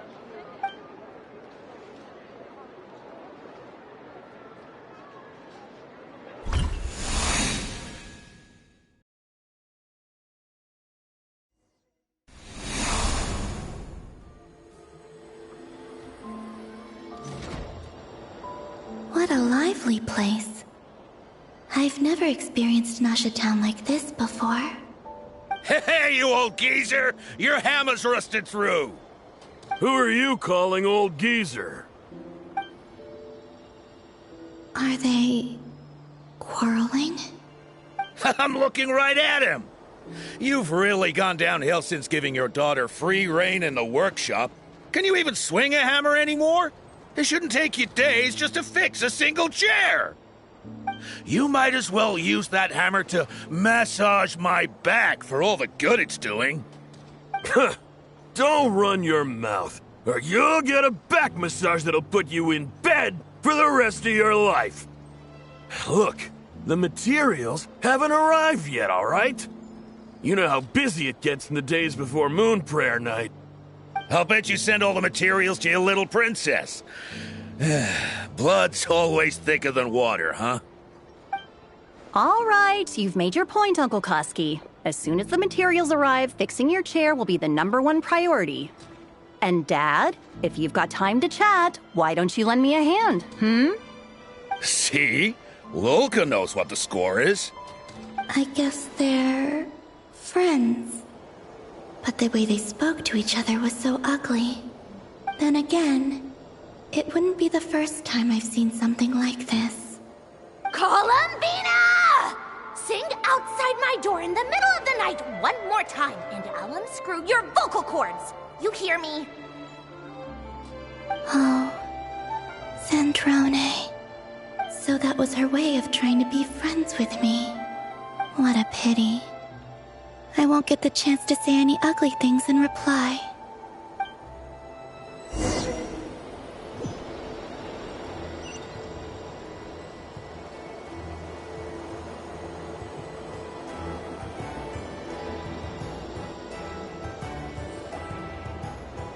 Hey, have you decided what to give her for Moon Prayer Night? I sure have. She's gonna get the surprise of her life when she's least expecting it. Then I'll whip out the ring and pop the question. The surprise of her life. What a fun turn of phrase. Cool, I get the picture. You can spare me the gushy details. Ooh, looks like we have a customer. Hello there, ma'am. Would you like some Moon Prayer Night candy? Huh? Is he talking to me? Can he see me? Here you go.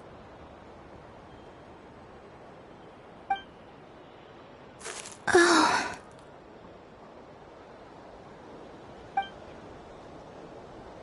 Come back anytime. Right.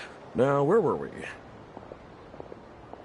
I don't know why, but I still held out hope.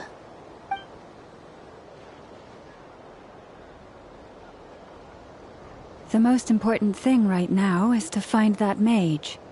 This name thing seems super important too, but where do we even start looking? I'd better go pay the Fatui a visit.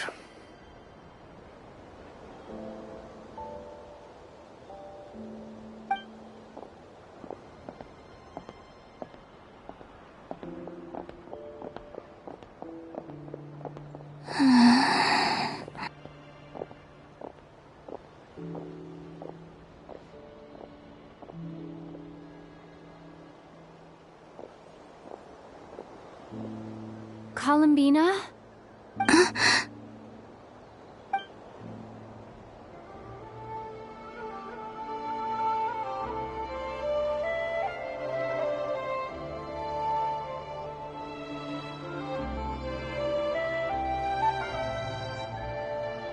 Traveler?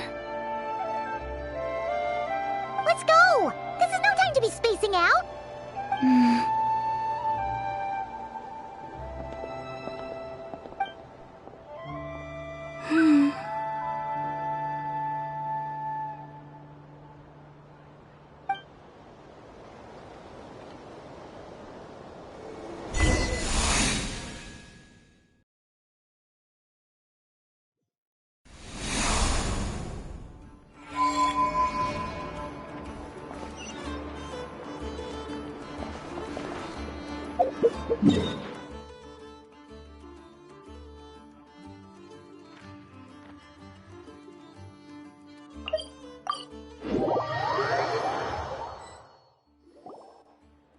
Where are they going?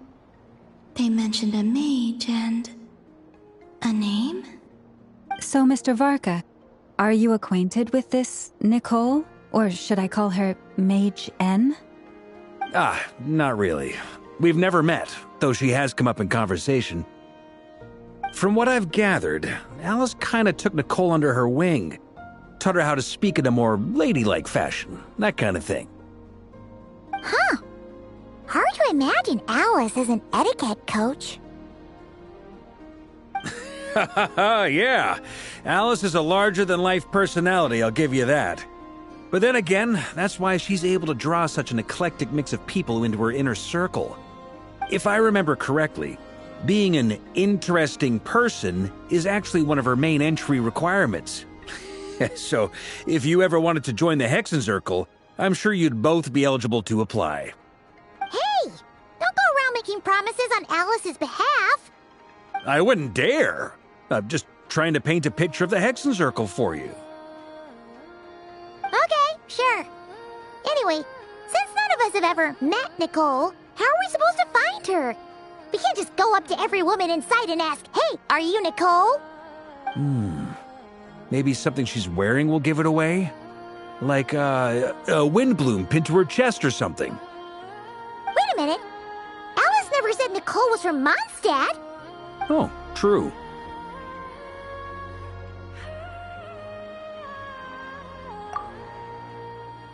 That would be... this young lady, then?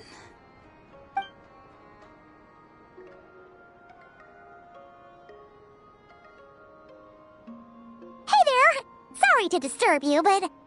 are you Miss Nicole? Varka, Knight of Boreas of the Knights of Favonius. Alice might have mentioned me before. Mm-mm. Ah! Have we got the wrong person? Sorry.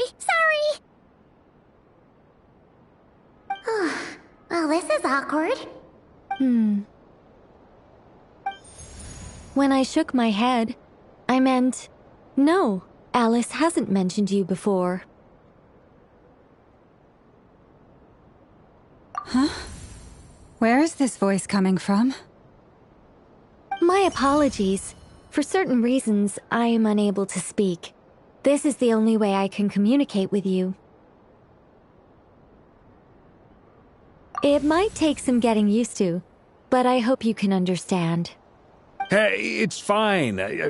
I'm more shocked by the fact that Alice never speaks about me. I mean, As for you two, we have crossed paths twice before, but it is nonetheless a pleasure to finally meet you. It's really you! Thanks for all your guidance in the past! You're quite welcome. This time, things are different. We have reached the unwritten pages of the story. You might say that we stand at the crossroads of fate.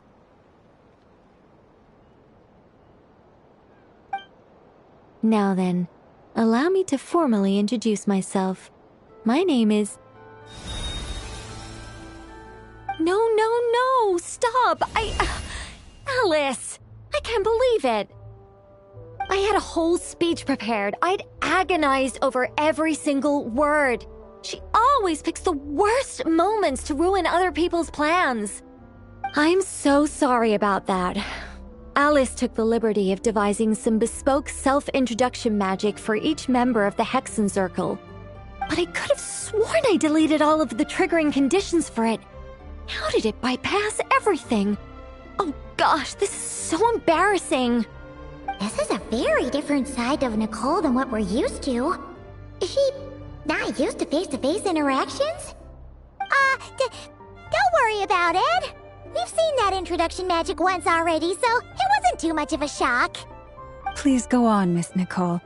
We'd love to hear what you have to say, or... well, communicate. Huh? Are they talking to this lady? But... will you all promise to forget that horrendously embarrassing introduction? sorry, embarrassing. When?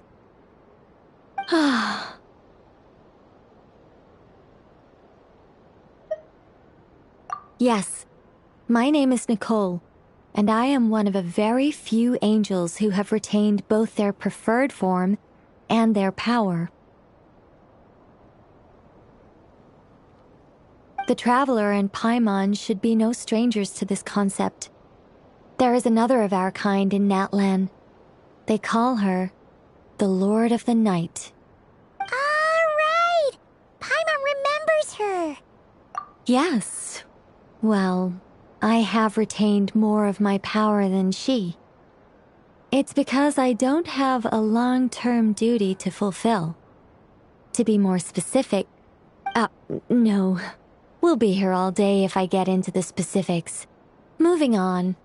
If I'm not mistaken, you are here because you wish to learn how one might reach the moon beyond the sky. That's right. Is that something you can give us any guidance on? Yes, I do know a way. It began with the Hyperboreans, who lived after the War of Funerary Flame. Blank looks. Maybe I should start with the background of the war. Or maybe not. It shouldn't be an issue. I'll fill in the gaps for you when we have more time. Anyway, after that war ended, the three moons retreated to beyond the false sky. The Hyperboreans were humans I once aided. They accepted the civilization and creations bestowed upon them by the angels. But despite accepting many blessings of the angels, many among them still held on to their faith in the moons. They were reluctant to accept the new order, even after the War of Funerary Flame. They sought to contact the moon goddesses beyond the sky and receive their guidance. But all three had passed away by that point.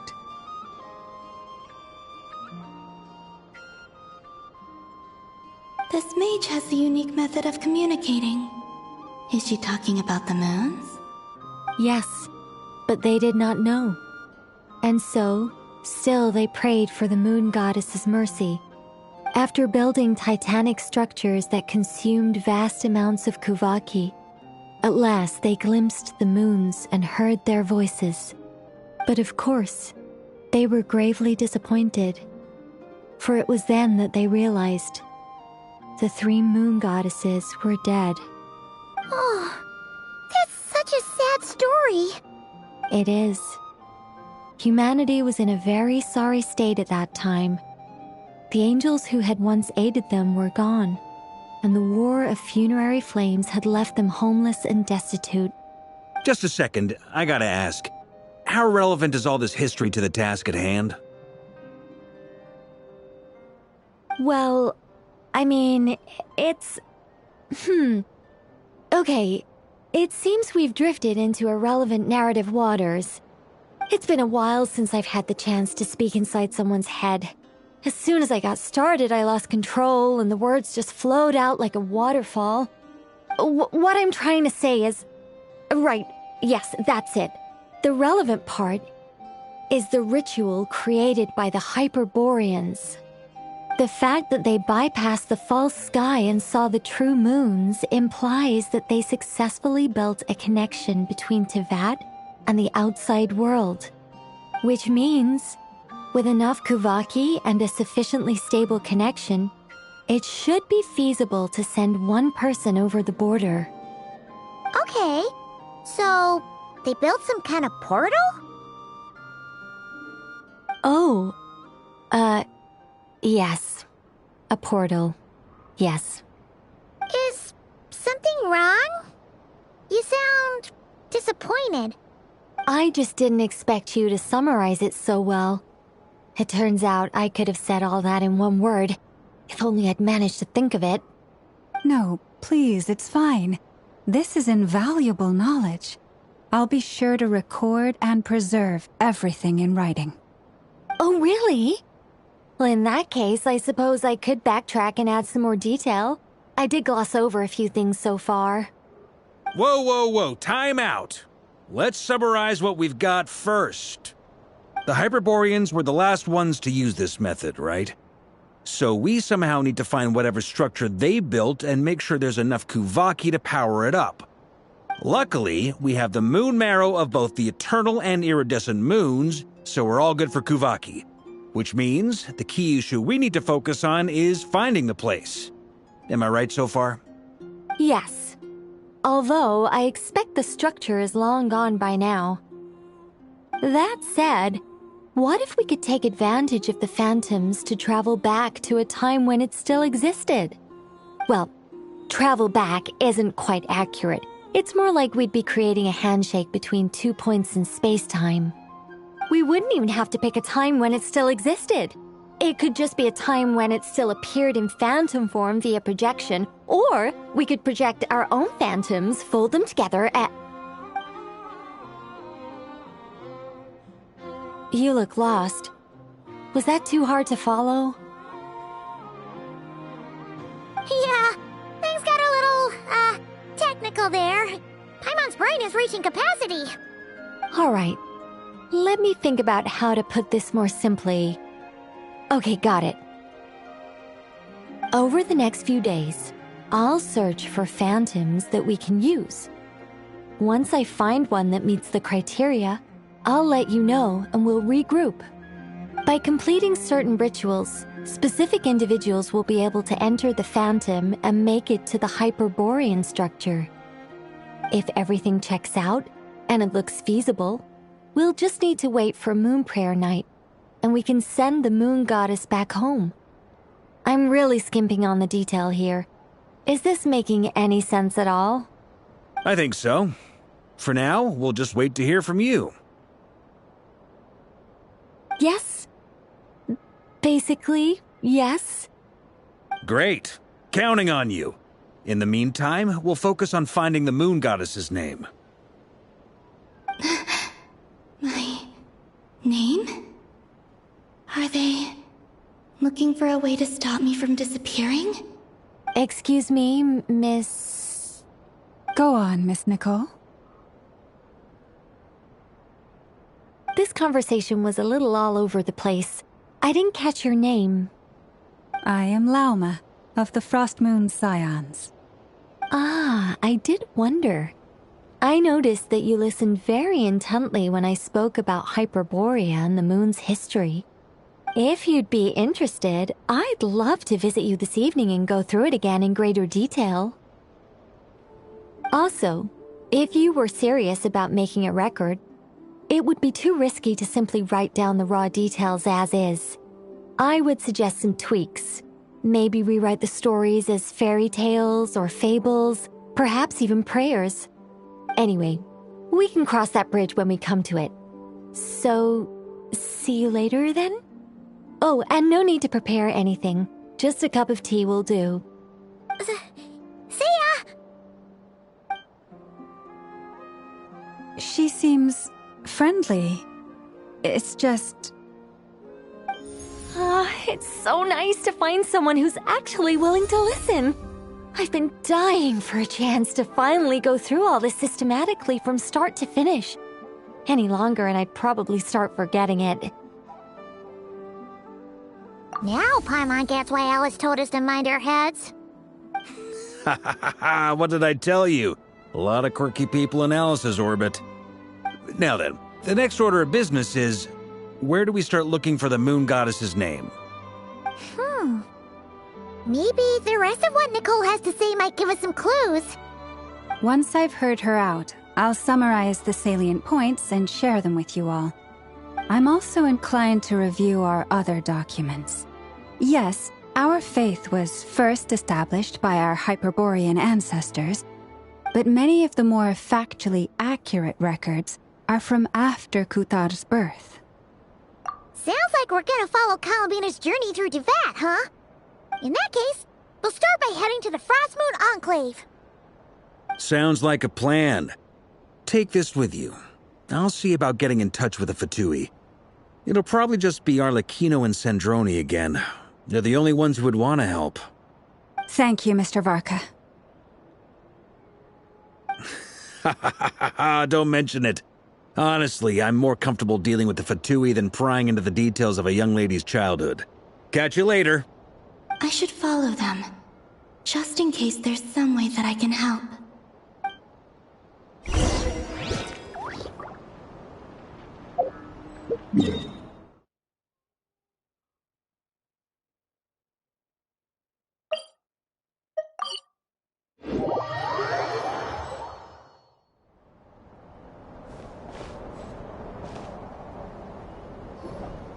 A while ago, I took the time to organize all documents in our possession that pertain to Kutar.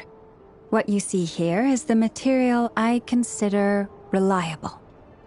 You're saying there's unreliable material too? Yes. Most of the information we have was transmitted through an oral tradition. Inevitably, some of her stories were mythologized and deified over the years through countless retellings. That's why I organized them into reliable and unreliable. There's no sense seeking answers in history unless we can ensure the veracity of the historical record. Makes sense. All right, let's take a look through.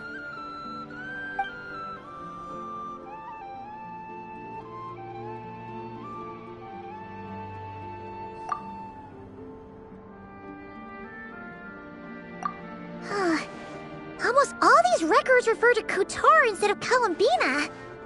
Although neither of those is her real name. Paimon's not sure what point she's trying to make. What we can gather from these records is that the Frost Moon Scions worshipped her as a god, placing impossible expectations upon her. I cannot fault them for their earnest faith, but for all their devotion, worshipping her day in, day out changed nothing. I imagine that none of it resonated with Columbina. It wouldn't surprise me if, even back then, she had already begun to reject the name Kutar and everything it represented. Lama speaks the truth. When I heard them call upon Kutar with hope and expectation in their voices, they may as well have been calling upon somebody else.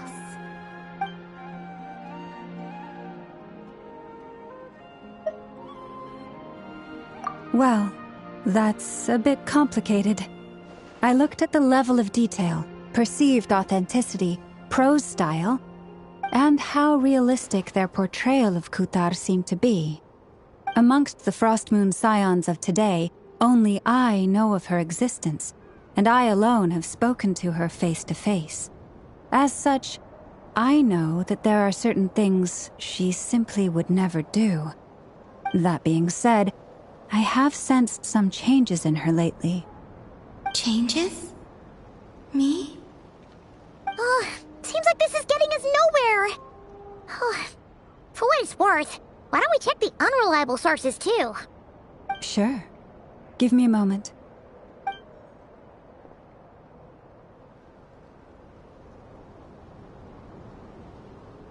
Exerting but a fraction of her divine might, Kutar sheared a great mass from the snow-capped mountain and cast it into the sea, upon whose surface shone the mirror image of the moon. Thus was formed the island of Hisi. Yeah, right. That doesn't even begin to pass the sniff test. The 3 moons are naught but lies through and through. Only one moon has ever shone for us, and Kutar is her name.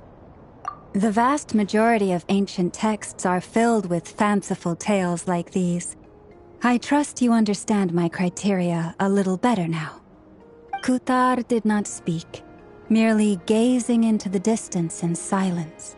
And where her gaze landed, this was her prophecy. Clearly, whoever wrote this text never even met Kutar. Otherwise, they'd know that her eyes are always closed.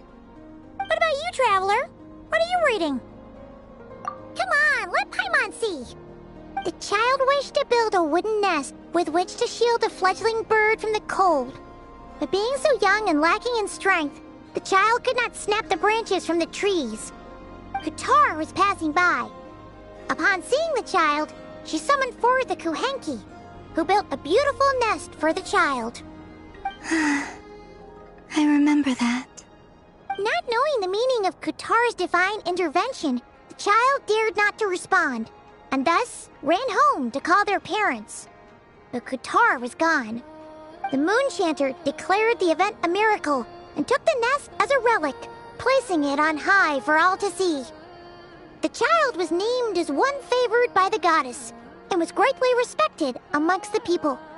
Yet, no further miracles were bestowed, and this matter was forgotten in but a few years. Huh. Any thoughts after reading that? Yeah. Columbina probably just wanted to join the kid in making nests. Ah.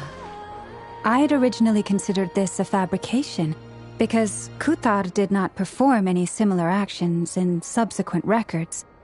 But now that I think about it, it does seem like something Columbina would do. It's just that... She didn't know how other people would interpret her actions. She was probably worried about making things difficult for people. So, she gradually stopped joining in. Yes. Oh, that's so sad.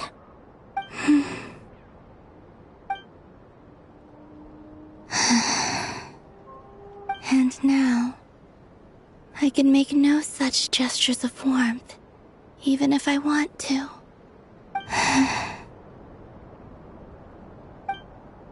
Still no name. That's a bit of a shame. But we did learn some interesting stories. That's gotta count for something. Varka said he was gonna set up a meeting with Arlecchino and Sandrone, right? Let's go back to Nasha Town and see how he's doing.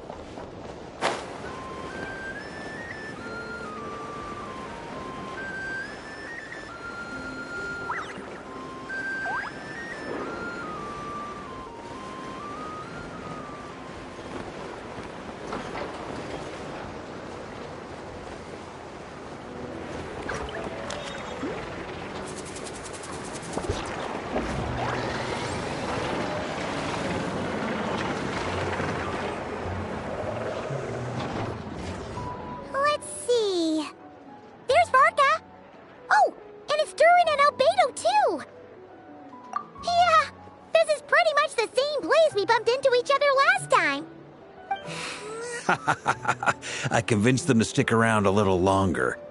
We were all waiting on people, so I figured having a little company would help pass the time. Ah, so you've been waiting for us? Does this mean that you've already arranged things with the Fatui? Sure does. Now you're back, we can go meet up with them together. How'd your investigation at the Frost Moon Enclave go? Well, we didn't find out Columbina's true name. But apart from that, it went pretty well. Aha, just as well that I didn't tag along then. I'm sure our moon goddess wouldn't want every man and his dog knowing all about her private life. Still, desperate times, desperate measures, I guess. Someone had to do it. So, Varka was waiting on us, but what about you two? Are you waiting for Alice? Oh, no, we already met with her. We discussed that experiment I mentioned to you last time. Oh, and she also handed me this communication device.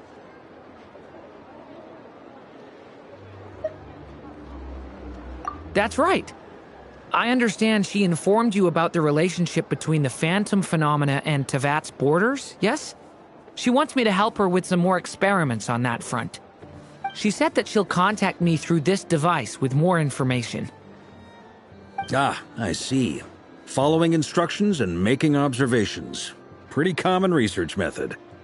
Takes me right back to Albedo's lab. Wait, then who exactly are you meeting? Someone you know. Albedo's met him too. But I don't think Miss Lauma or the Grand Master have been introduced. Introductions are overrated. Especially in cases like this. It's you! So? It's not like the Academia has prohibitions against going abroad. Also, I applied for leave. I've been writing to Hat Guy since obtaining a human form. I've already brought him up to speed on everything that's been going on in Nodcry. Hat Guy? Turns out, I actually have heard that name before. Oh? Then why did you react the same way I did? I only knew the name, not the fella. But since we're all here, let's do some introductions for what it's worth. I'm Varka, Grand Master of the Knights of Favonius. Lauma, Moon Chanter of the Frost Moon Scions. And I'm a Driosh from the Vahumana Darshan of the Sumero Academia. Hat Guy. Good to see you again, Mr. Guy. I believe we last saw each other on the boat ride here.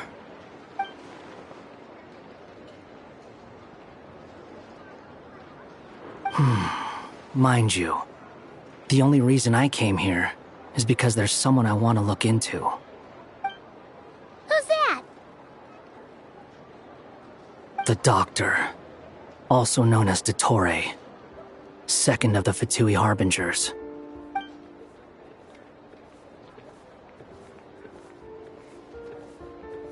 From the tone of your voice, it sounds like there's bad blood between you. I was reviewing our archives and noticed that a lot of information about him was missing. Left a bad taste in my mouth. That's all there is to it. Dottore, or Zondik, as he was then known, once studied at the Academia, but he got kicked out before he could graduate. So the Harbinger's #2 man is a college dropout? How embarrassing for them. Last we heard, he was planning something. We actually heard that a few times before, even coming to Knockcry. But we haven't seen a trace of him since we got here. He only appears when something interests him. For all we know, he might have left already. But the fact he did something here at all is worth noting. It'll fill a couple extra lines in his file. Why does it sound less like a file you're writing and more like a criminal record? Anyway, we were just about to meet 2 of the other Harbingers. Want to come along? You might learn a thing or two about him there. Sure. Even though they're Harbingers, well, they're old acquaintances of ours, so, you know, when you talk to them, try to be... I got it. The Frost Moon Scion's relations with the Fatui remain tense. Forgive me if I do not attend. In that case, we'll continue assisting Miss Alice with her experiments. Good stuff. Everyone's having a fruitful time. All right, we better get going. I'll lead the way.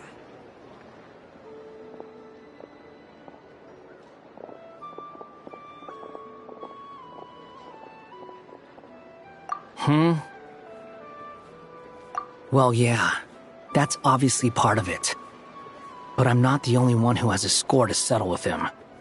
Neither you, nor Lesser Lord Kusanali, nor I want to see him meddling with things again. What's the hurry? Don't worry. Pigeons always know which way home is.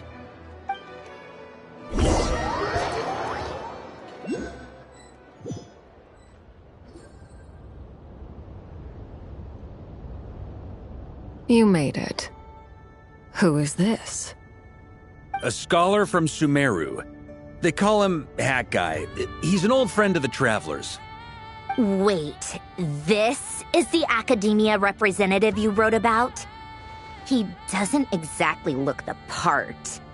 I believe this will prove my identity. You'll notice it bears the seal of the Sanctuary of Surasthana. Well, what do you know? So it does. All right then. My mistake. It's fine. I expected as much. What? So as I mentioned in my letter, the Academia's got its eyes on Dottore. But this matter remains top secret. Apart from those assisting in the investigation, the fewer people who know, the better. If anyone asks, I'm here in Knockcry to pursue my personal academic interests. Gotta say, Varka, you did pretty well to keep all this under wraps for so long. Sounds like you got in touch with the Academia about this way back. You flatter me.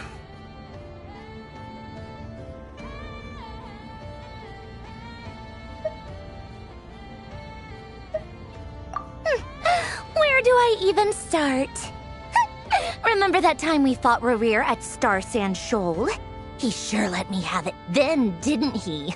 I'll bet Dottore had that all sketched out, with me as his convenient little pawn. He could not care less about us if he tried, but hey! The feeling's mutual. Does Dottore really strike you as the sort who values his relationships with his colleagues? Fair point. Definitely not. Which is why I always keep my guard up whenever he starts making suspicious moves. To that extent, our motivations align. On top of which, I consider you trustworthy people. Now, back on topic. In the wake of the Reikir of Solnari episode, Sandrone and I grew suspicious about Dottore's complete inaction during the entire affair. So we tried to find out what he'd been up to, but unfortunately to no avail. He never lets anyone in on his plans. The more he cares about something, the more secretive he gets. Indeed. Perhaps he believes that by keeping a low profile, he can avoid trouble. But that trick isn't going to work on his colleagues. Yeah, I mean, he's been researching the ancient moon's remnants. And he's been trying to get his paws on the moon marrows. Only an idiot would believe he doesn't have something more planned. With this in mind, I returned to Snezhnaya and relayed my thoughts to Her Majesty the Tsaritsa, entreating her to have him recalled. That's pretty direct. Did the Tsaritsa agree? Yes.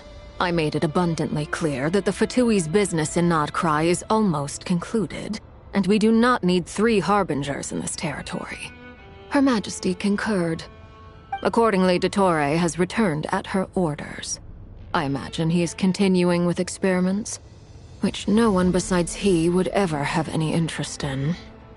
Common sense might mean nothing to him, but he's not stupid. He knows that no good can come from opposing the Tsaritsa. Smarts alone won't get him all the way. He needs the Rooster's resources and Regrator's Mora, both of which the Tsaritsa can strip from him by waggling a finger. But doesn't he have a track record of publicly following orders while going against them in private? He probably has it down to a fine art by now. Wouldn't put it past him. We worked together on a research project once. Only briefly, but it was enough to show me that we're fundamentally different people. He has no interest in doing things methodically, stage by stage. His thoughts jump all over the place, and the moment his curiosity is satisfied, or he gets the results he wants, he disappears. The only similarity we share is that, once we set our minds on doing something, we will see it done. Whatever it takes. Oh, we definitely saw some of that in your battle with Rerir. You got so competitive. Ugh, do not remind me. Then I believe we all concur. Dottore will not simply give up. Fantastic. Now this is turning into a whole day of unpleasant memories. Ugh. Are you talking about the moon marrow stuff? He also strikes me as the kind of person to disregard experimental regulations, ruin all the equipment, and go way over budget. Then leave the first person he can find to deal with the fallout. Exactly! This one time, he was running some high-temperature experiment and the substance exploded. But does he care? No! He orders his subordinates to open the device so he can observe the results, which causes the gas inside to leak out. That gas was poisonous! If I hadn't been there, who knows how many people might have died? And after all that, he left! While I was still cleaning up after his mess. What a waste of time, he said. Waste of time? The nerve! He wasted my time! You've been bottling that up for a while, huh? Hat guy, I must say, you seem awfully familiar with internal Fatui affairs. Especially when it comes to Dottore. Thank you, Lady Harbingers, for providing such valuable information. I have no other questions for now, so I'll be on my way. Wait, what? You're just gonna leave? You're welcome to join if you want. Ugh. Just when Paimon thought he'd finally mellowed out. He makes quite the impression. I'll say. I've met tons of headstrong people, but not many of them would join me in bad-mouthing Dottore. Anyway, back to the main agenda. Barca, you said that Columbina has gone missing? Or rather, disappeared. Yeah. We're working on building a connection between her and this world. The simplest method is to find out her real name. I've actually asked her that question before, but she said she didn't know. Considering our relationship, I doubt she was lying to me. As far as I recall, she was never dispatched by Her Majesty to claim a gnosis or anything like that. The Tsaritsa's plans had long contained a place specifically for her. I always thought that was weird. What could she do that the rest of us couldn't? Knowing what we do now, it's probably something related to Kavaki, right? More than likely. When she first arrived, Columbina would often go to Her Majesty, and ask when she could start the task assigned to her. But Her Majesty always gave the same reply. The time has not yet come. So she spent her days in Snezhnaya doing basically nothing. The Tsaritsa has summoned a beautiful blind maiden to be a harbinger, giving her the third seat by virtue only of her enchanting voice. It was a dumb and stupid rumor, but the reality of the situation made it hard to refute. And what happened after that? I imagine she stopped caring. She no longer seemed to care why she had been recruited, and Her Majesty never gave her any missions, so she just continued to sing in the flower garden. For my part, I was busy. So busy, in fact, that watching someone be that idol had me fuming. But still, I got the sense that she had long been used to a life of other people claiming she was needed when she wasn't. I just felt that having a place to stay would cost me something eventually. And so I waited quietly for the day that I would have to pay the price. And on the other end of that spectrum, you had me. Someone once told me that I had the lousiest work and the toughest luck. That's a good way of putting it. I forget who said it, but those words have always stuck with me.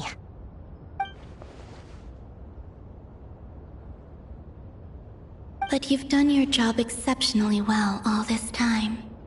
Because at heart, you are a conscientious person.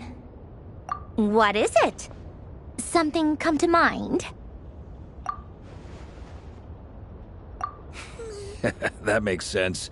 Nothing screams you are needed like your name shouted from across the town. Well, good luck with it.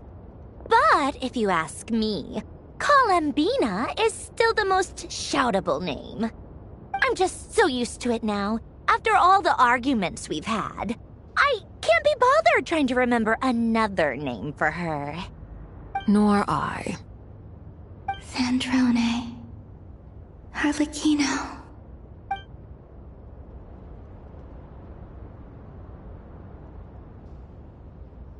Huh! It's a Sealy! Does that mean Nicole has news for us? Ladies, I thank you for your hospitality. If the chance ever comes up, I definitely owe you both a drink sometime. I'm sure it will. You can make your own way out. Heck, you've been here enough times, you probably know your way around better than I do. Okay! Time to do what adventurers do best. Follow that Sealy!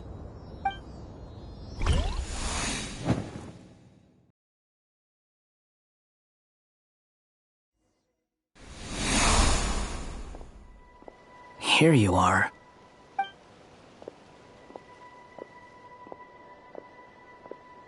Oh, that guy. How come you're back so soon? Did things go all right with the Fatui? Fine. Dotori's been summoned home by the Tsaritsa. Couldn't get much more than that. How about you? Any progress with the investigation? Unfortunately not. We've tried everything. Different phantoms, different locations, different points in history. But the results were the same each time. Abyssal monsters roaming the land. People crying out in despair, with no hope of being rescued. Every time I see it, I can't help but think, is this what it was like in Mondstadt when Dragonspine Durin attacked? And if I fail in the task I've been given, will I create yet another tragedy? That's just meaningless speculation. When we encountered similar phenomena previously, I tried to interfere with those illusions, using sounds and lights to guide them. However, we could not change their fates. At most, we were able to extend their existences. The events of the past are like fate that has been written into Irminsul. There isn't a living thing in Teyvat that can escape its past. But Miss Alice instructed us to try to find ways to change the outcome that these phantoms face. It's an impossible task. Can't you just refuse? Since she asked us to do this, I feel like it can't truly be impossible. Or if it is, well, mages can make the impossible possible. I could not have been born as Durin otherwise. But you also said that your past 39 attempts were fruitless. That's true. But you're still going. Yes. After this many futile attempts, surely you realize that you're not doing this because you still believe what some mage told you. It's because you want her hypothesis to come true. It's something you wish for deep inside. So, think for yourself about what you want to do. As long as you don't believe it's futile, it isn't. Yeah. Previous experience indicates that we cannot touch the phantoms, which limits the effectiveness of our interventions. If we want to clear this hurdle, we need to break this rule somehow. Same thought here. Following the same rules means repeating the same failures. Reducing ourselves to mere playthings of fate. So you mean we need to figure out a way to make contact with them despite knowing that we can't? Yes, and I suspect that's something only you are capable of. Everything in Tevat is logged in Irminsul, but the withering that once occurred in Sumeru was a sign that the Great World Tree was being corrupted. This corruption allowed things that should not have existed in Tevat to appear. This is tantamount to rewriting reality to an extent. You're saying abyssal power might be able to affect those phantoms? No one's ever tried it before. If you're gonna try it, it'll take courage. And you have to be confident that you can control it. Is anyone there? Has anyone seen my daughter? She's missing. I have to find her. I hear someone inside. Spargana? Are you in there?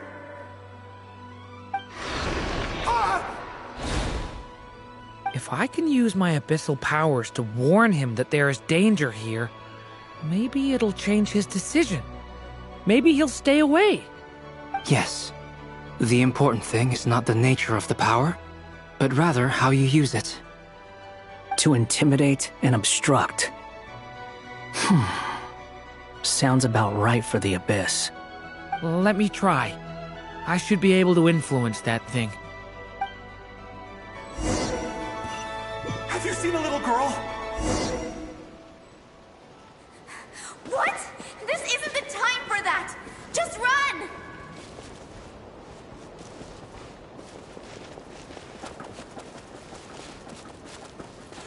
I hear someone inside.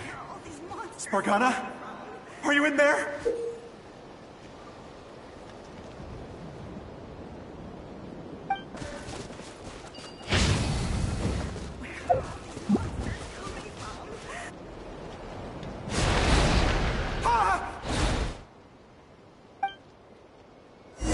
Have you seen a little girl? What? This isn't the time for that! Just run!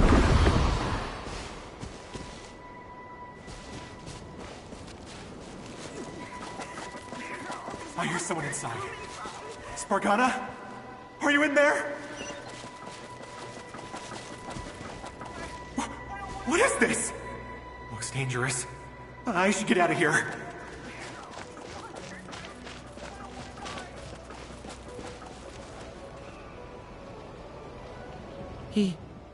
He really left. Ha! We did it! Don't celebrate too soon. Follow him. See what he does next.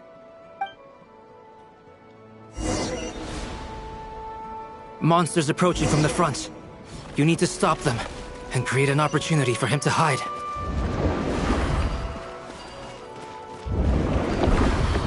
No! There's monsters ahead!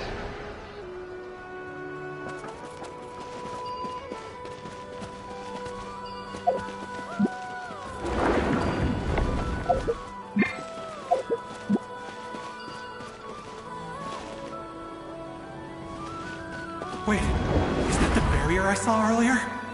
Why is it appearing now? It's as if someone's controlling it.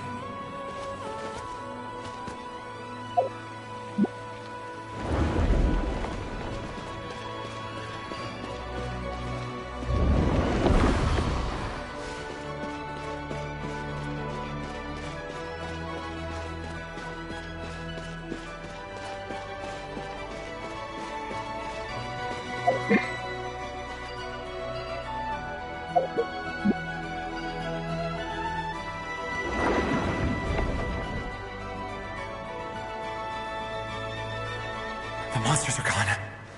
Is it safe now?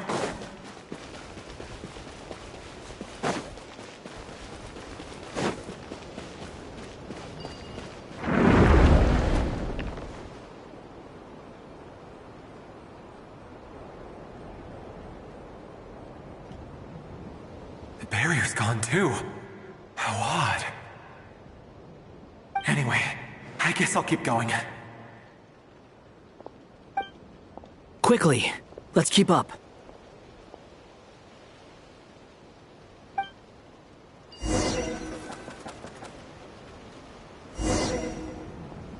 Wait, there was someone else here? Don't go any further. We've got anti-monster traps laid out everywhere. But my daughter must just be up ahead. I have to go. This way's blocked.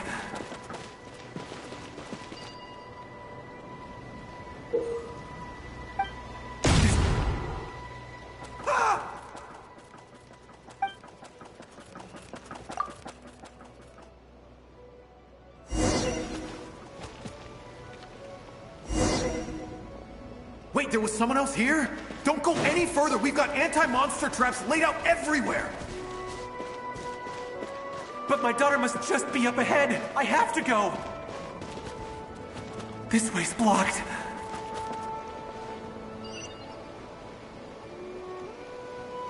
We might be able to use the explosives over there, but we need to take care not to hurt him. I'll use the barrier to keep him at a safe distance. This barrier seems to be helping me somehow. Hey, hey, wake up! Oh, no good. Gotta keep moving ahead.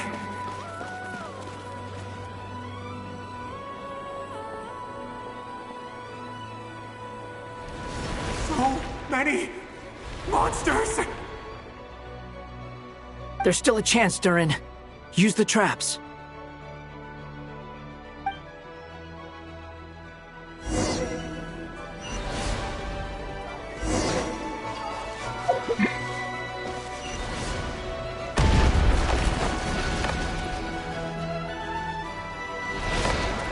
Help me!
This is a new development. I've never seen this happen before.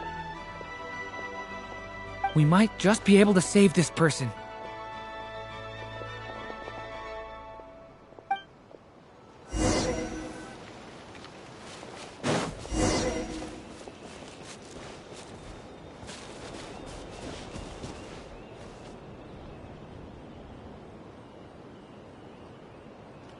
Hello there. Have you seen my daughter? Spargana's her name. She's carrying a large backpack. Get out while you still can, you fool. You won't find any survivors here. But I can't just leave her here. She must be so scared right now.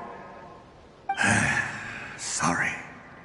Wish I could help, but I haven't seen her. You'll just have to keep looking. Okay, thank you. If I do find her, I'll get her to shelter and come back for you. Don't bother. I've got nowhere left to go. What's that noise?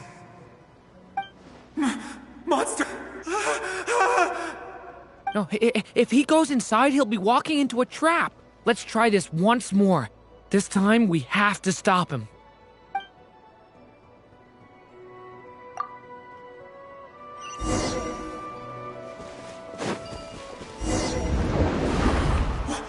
Why? How will I know where Spargana's gone like this? You know what? I'll trust this strange barrier. It's gotten me this far after all.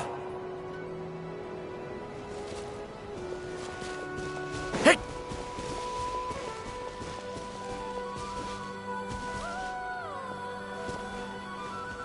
Spargana, are you there?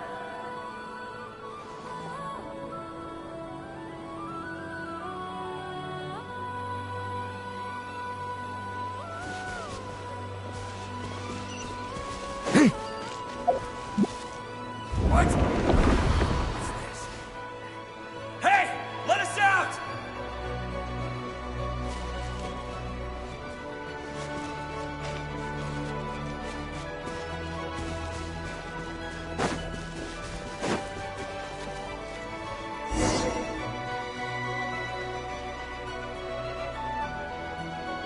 Huh? That looks like one of my daughter's books! Thank you. Thank you. Yes, it's one of hers for sure. That's her name on it right there. She left her backpack here. Durin, just like last time. Use the explosives.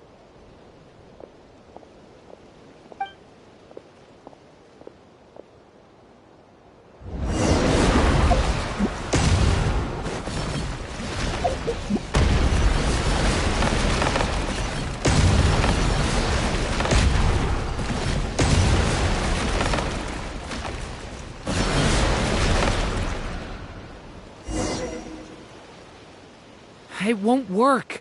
There's not enough left. If he makes it in, he'll die. But then, this clue could be the key to him finding his daughter. It might not be the only one. Better he misses that clue than loses his life. I guess so.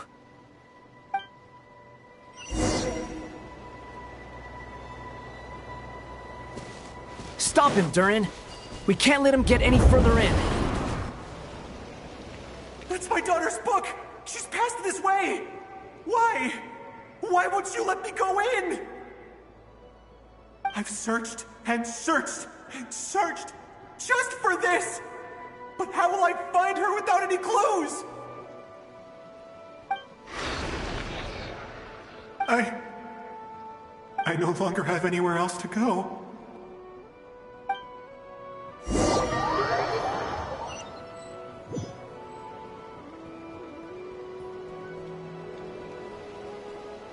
I'm sorry. I'm so sorry. He refuses to go anywhere else.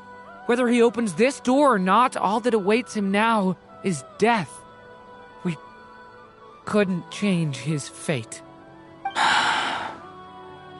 Albedo? Hat Guy? Let's try one more time. I don't know how we're gonna do this, but I don't want to give up either.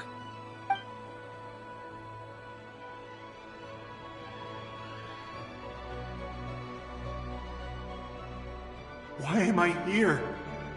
What's going on? All these scenes running through my head.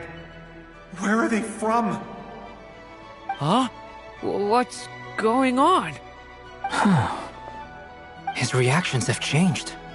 How many times have I... What's happening to me? Huh? Wait. Who are you? You can see us now? I feel like I always could, but that I only just realized you were there. I'm sorry, I don't know how to describe what I'm feeling. But you were the ones guiding me using that marked barrier, right? I haven't done anything yet, but those monsters, those deaths, they feel like memories. Like things I really did experience. I won't find my daughter. In fact, I'll ultimately die trying to find her. Isn't that right? Well, no, it isn't. Yes, it is. Even so, we're trying to find a way out of this. You've not seen my daughter either, have you? It seems she really isn't here.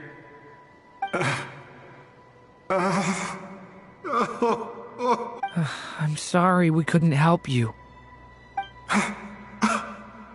I'm just... tired. Maybe this is destiny. Maybe it doesn't matter how hard I search. How long do I have left? Experience says 15 to 20 minutes. 15 to 20. Thank you for all your help. Let's rest a while. You look exhausted too. Now's not the time for you to start pitying us. It's not pity. I'm just... realizing that I've only got 10 or so minutes left. You know?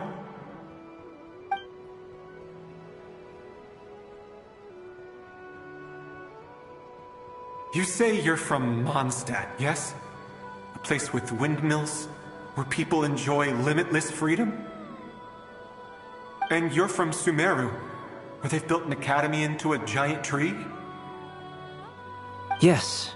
It seems you've never heard of either place. Those names are unknown to me, I'm afraid, yes. Have you heard of Hyperborea? I have, but I heard that it was destroyed in the distant past.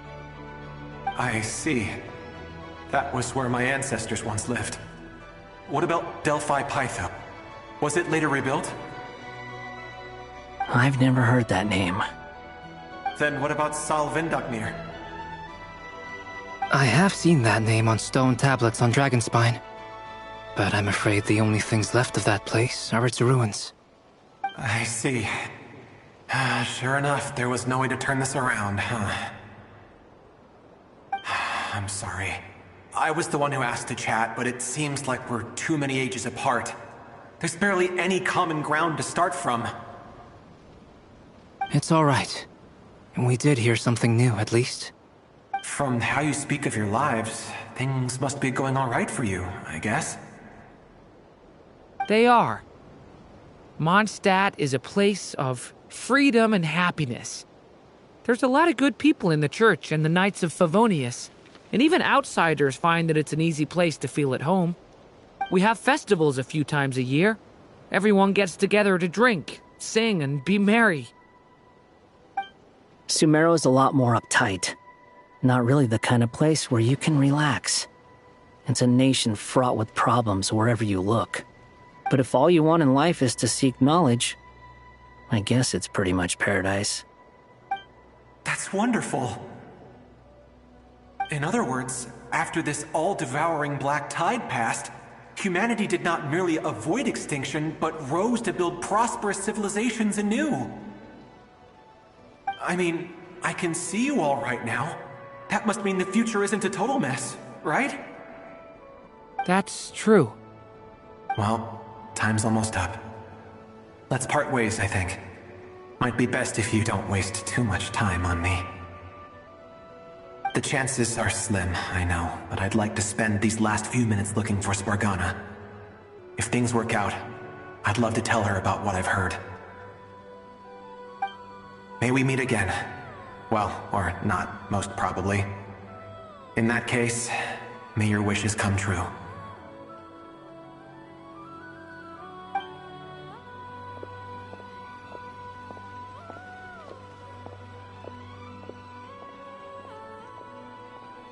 He's gone.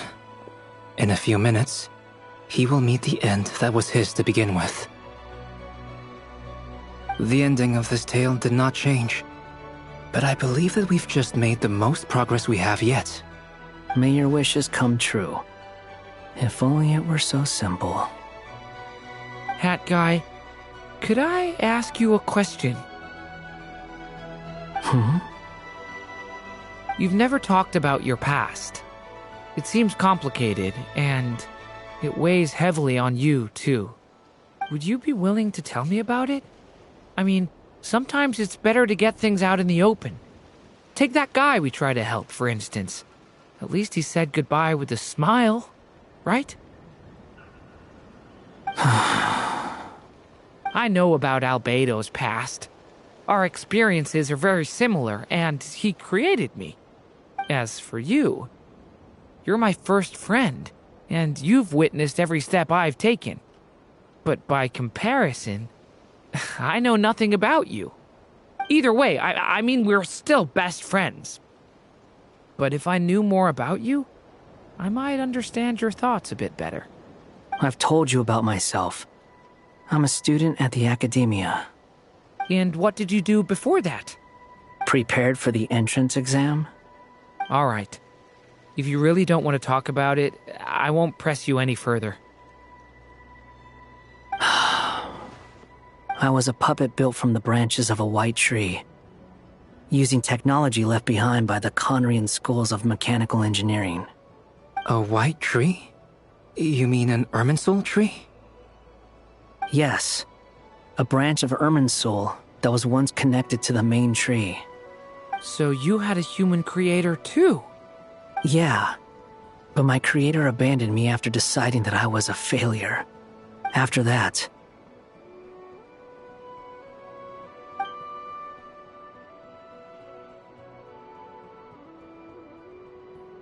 Durin. Resisting the influence of the abyss, suppressing the urge to destroy, trying to do the right thing. None of these things are easy. But no matter how hard they are, trying to rewrite past wrongs is far harder. You asked me if you would create a new tragedy if you failed. I told you there was no point speculating about that. But the real answer is, yes, you absolutely will. That guy. But at least you've got people here to help steer you away from the wrong path. So, just keep aiming towards the light. I will. I promise. All right, break time's over. Hello, Durin speaking. Hello, friends, it's me. What have you been up to, I'm detecting some unmistakable fluctuations here at the border. The amplitude isn't particularly high, but they're completely different signals from the ones before, and the scale is comparable to those I've detected previously. Alice, we were unable to save that person. However, he appears to have retained a portion of the memories gained through that cycle, and was able to hold a conversation with us. I see. Well, that is rather odd indeed. It definitely merits further attention. Could I trouble you to keep trying the same approach? I need to gather some more data. Counting on you. I should probably have Nicole come and check this out as well.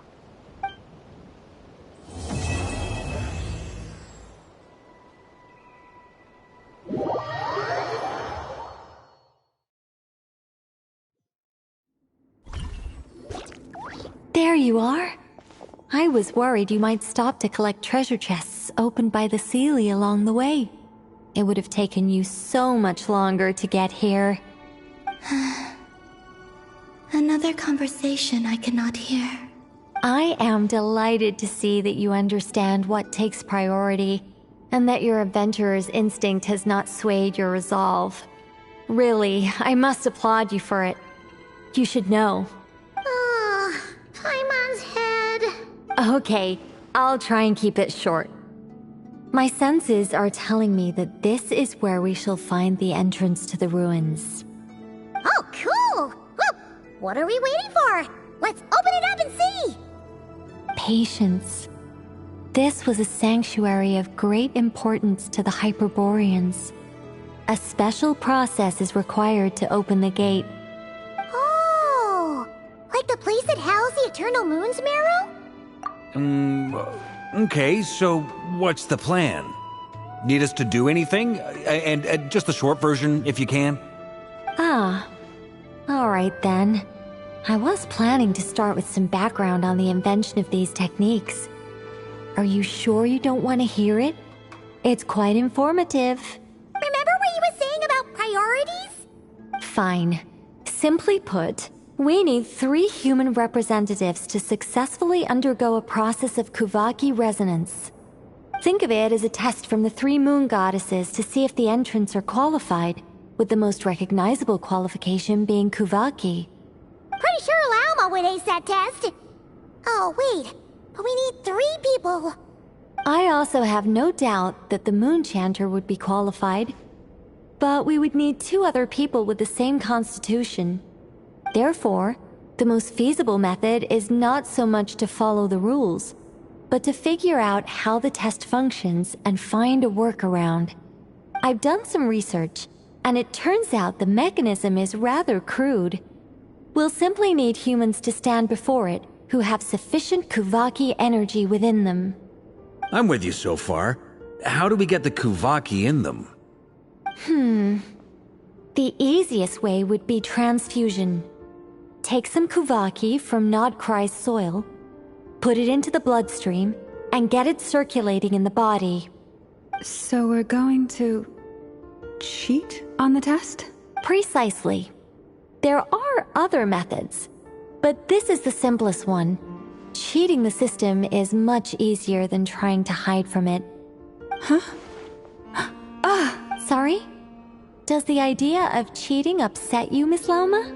No, that's not it. I suddenly had an idea. Oh, what is it? It's about Moon Prayer Night. I figured out a way for Kutar to join in the festivities. Huh? But as Paimon said, we need to have our priorities straight. Let's get back to the test. I'll follow up with Nefer on the festival arrangements. Oh, okay. Anyway, is this really the best method we have? A Kuvaki transfusion sounds dangerous, no matter how you slice it. If you think that's dangerous, wait till you hear the other methods. I'd be more than happy to go through them if you'd like. There are several. No need, we're good. Let's go with this one. Very well. Kuvaki transfusion it is. Now, I should mention that it would be rash to simply infuse the Kuvaki and hope for the best. If the body rejects it, the symptoms are similar to another So, once that is done, we will have to complete the resonance process as rapidly as possible. The participants must remain stationary while the What?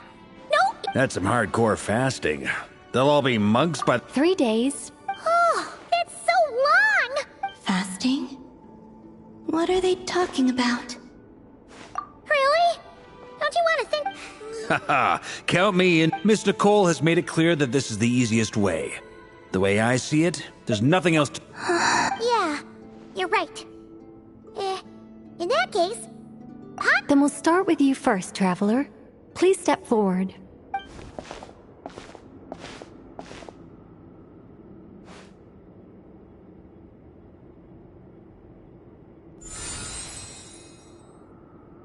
How's it going? Do you feel anything? How about now? And now?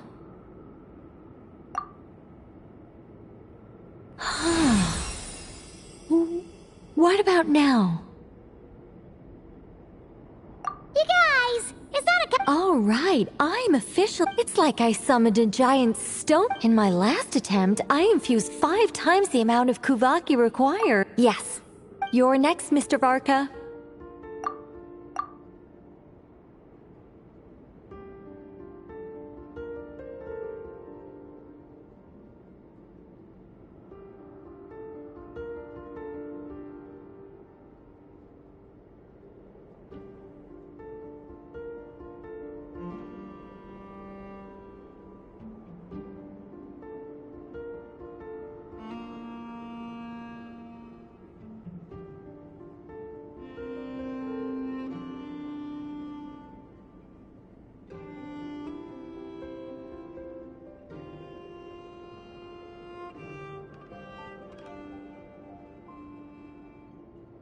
Sure.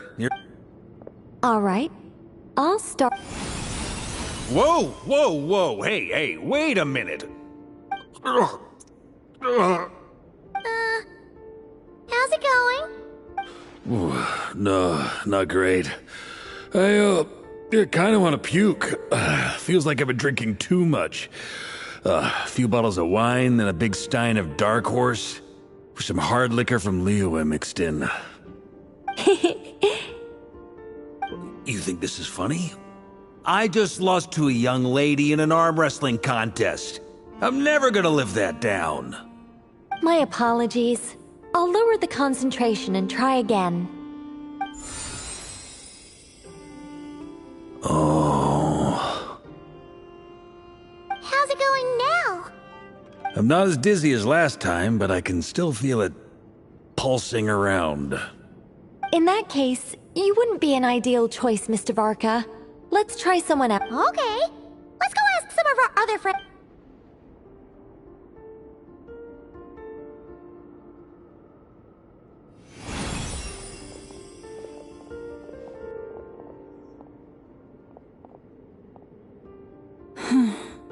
No surprises here, Miss Moonchan.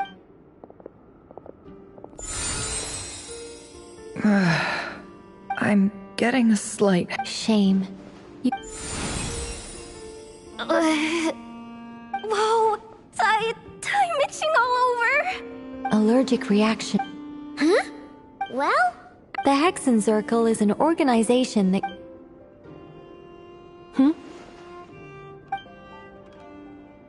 Is something the matter? The candidates have to be human. I guess that rules. Huh. Everyone except the Moonchanter got beaten. Perhaps I could ask... In fact, I think we had some form... Can you give me the scientific explanation? Then we can... No. Wow! No elaborate... How about eye contact the night... Strange.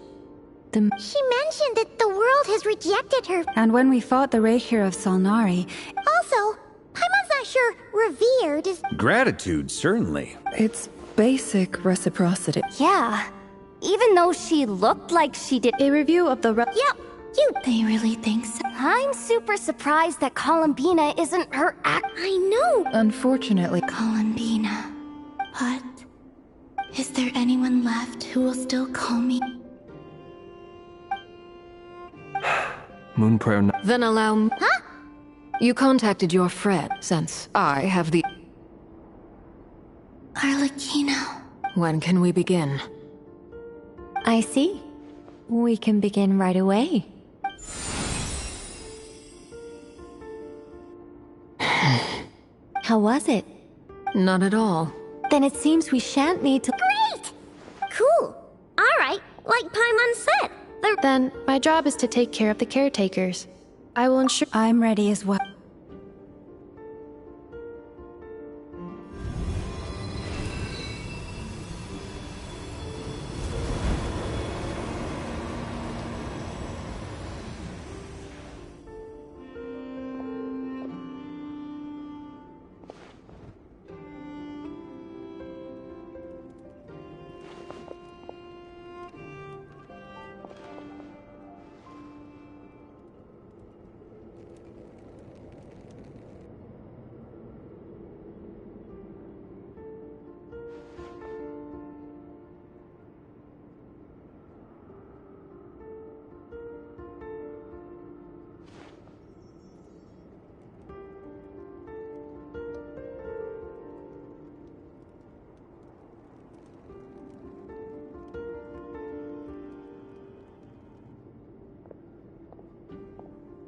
The work is done.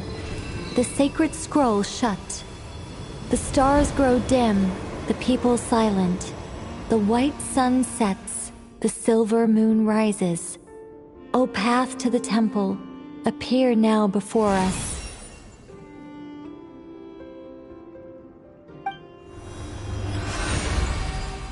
Wow!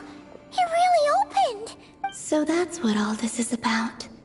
Come, let us enter. It might be best to eat something first. They will head in soon. They will need to enter this gate.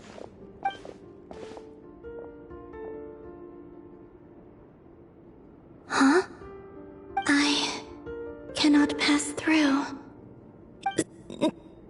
It has been 3 days. Can I really hold on until Moon Prayer Night?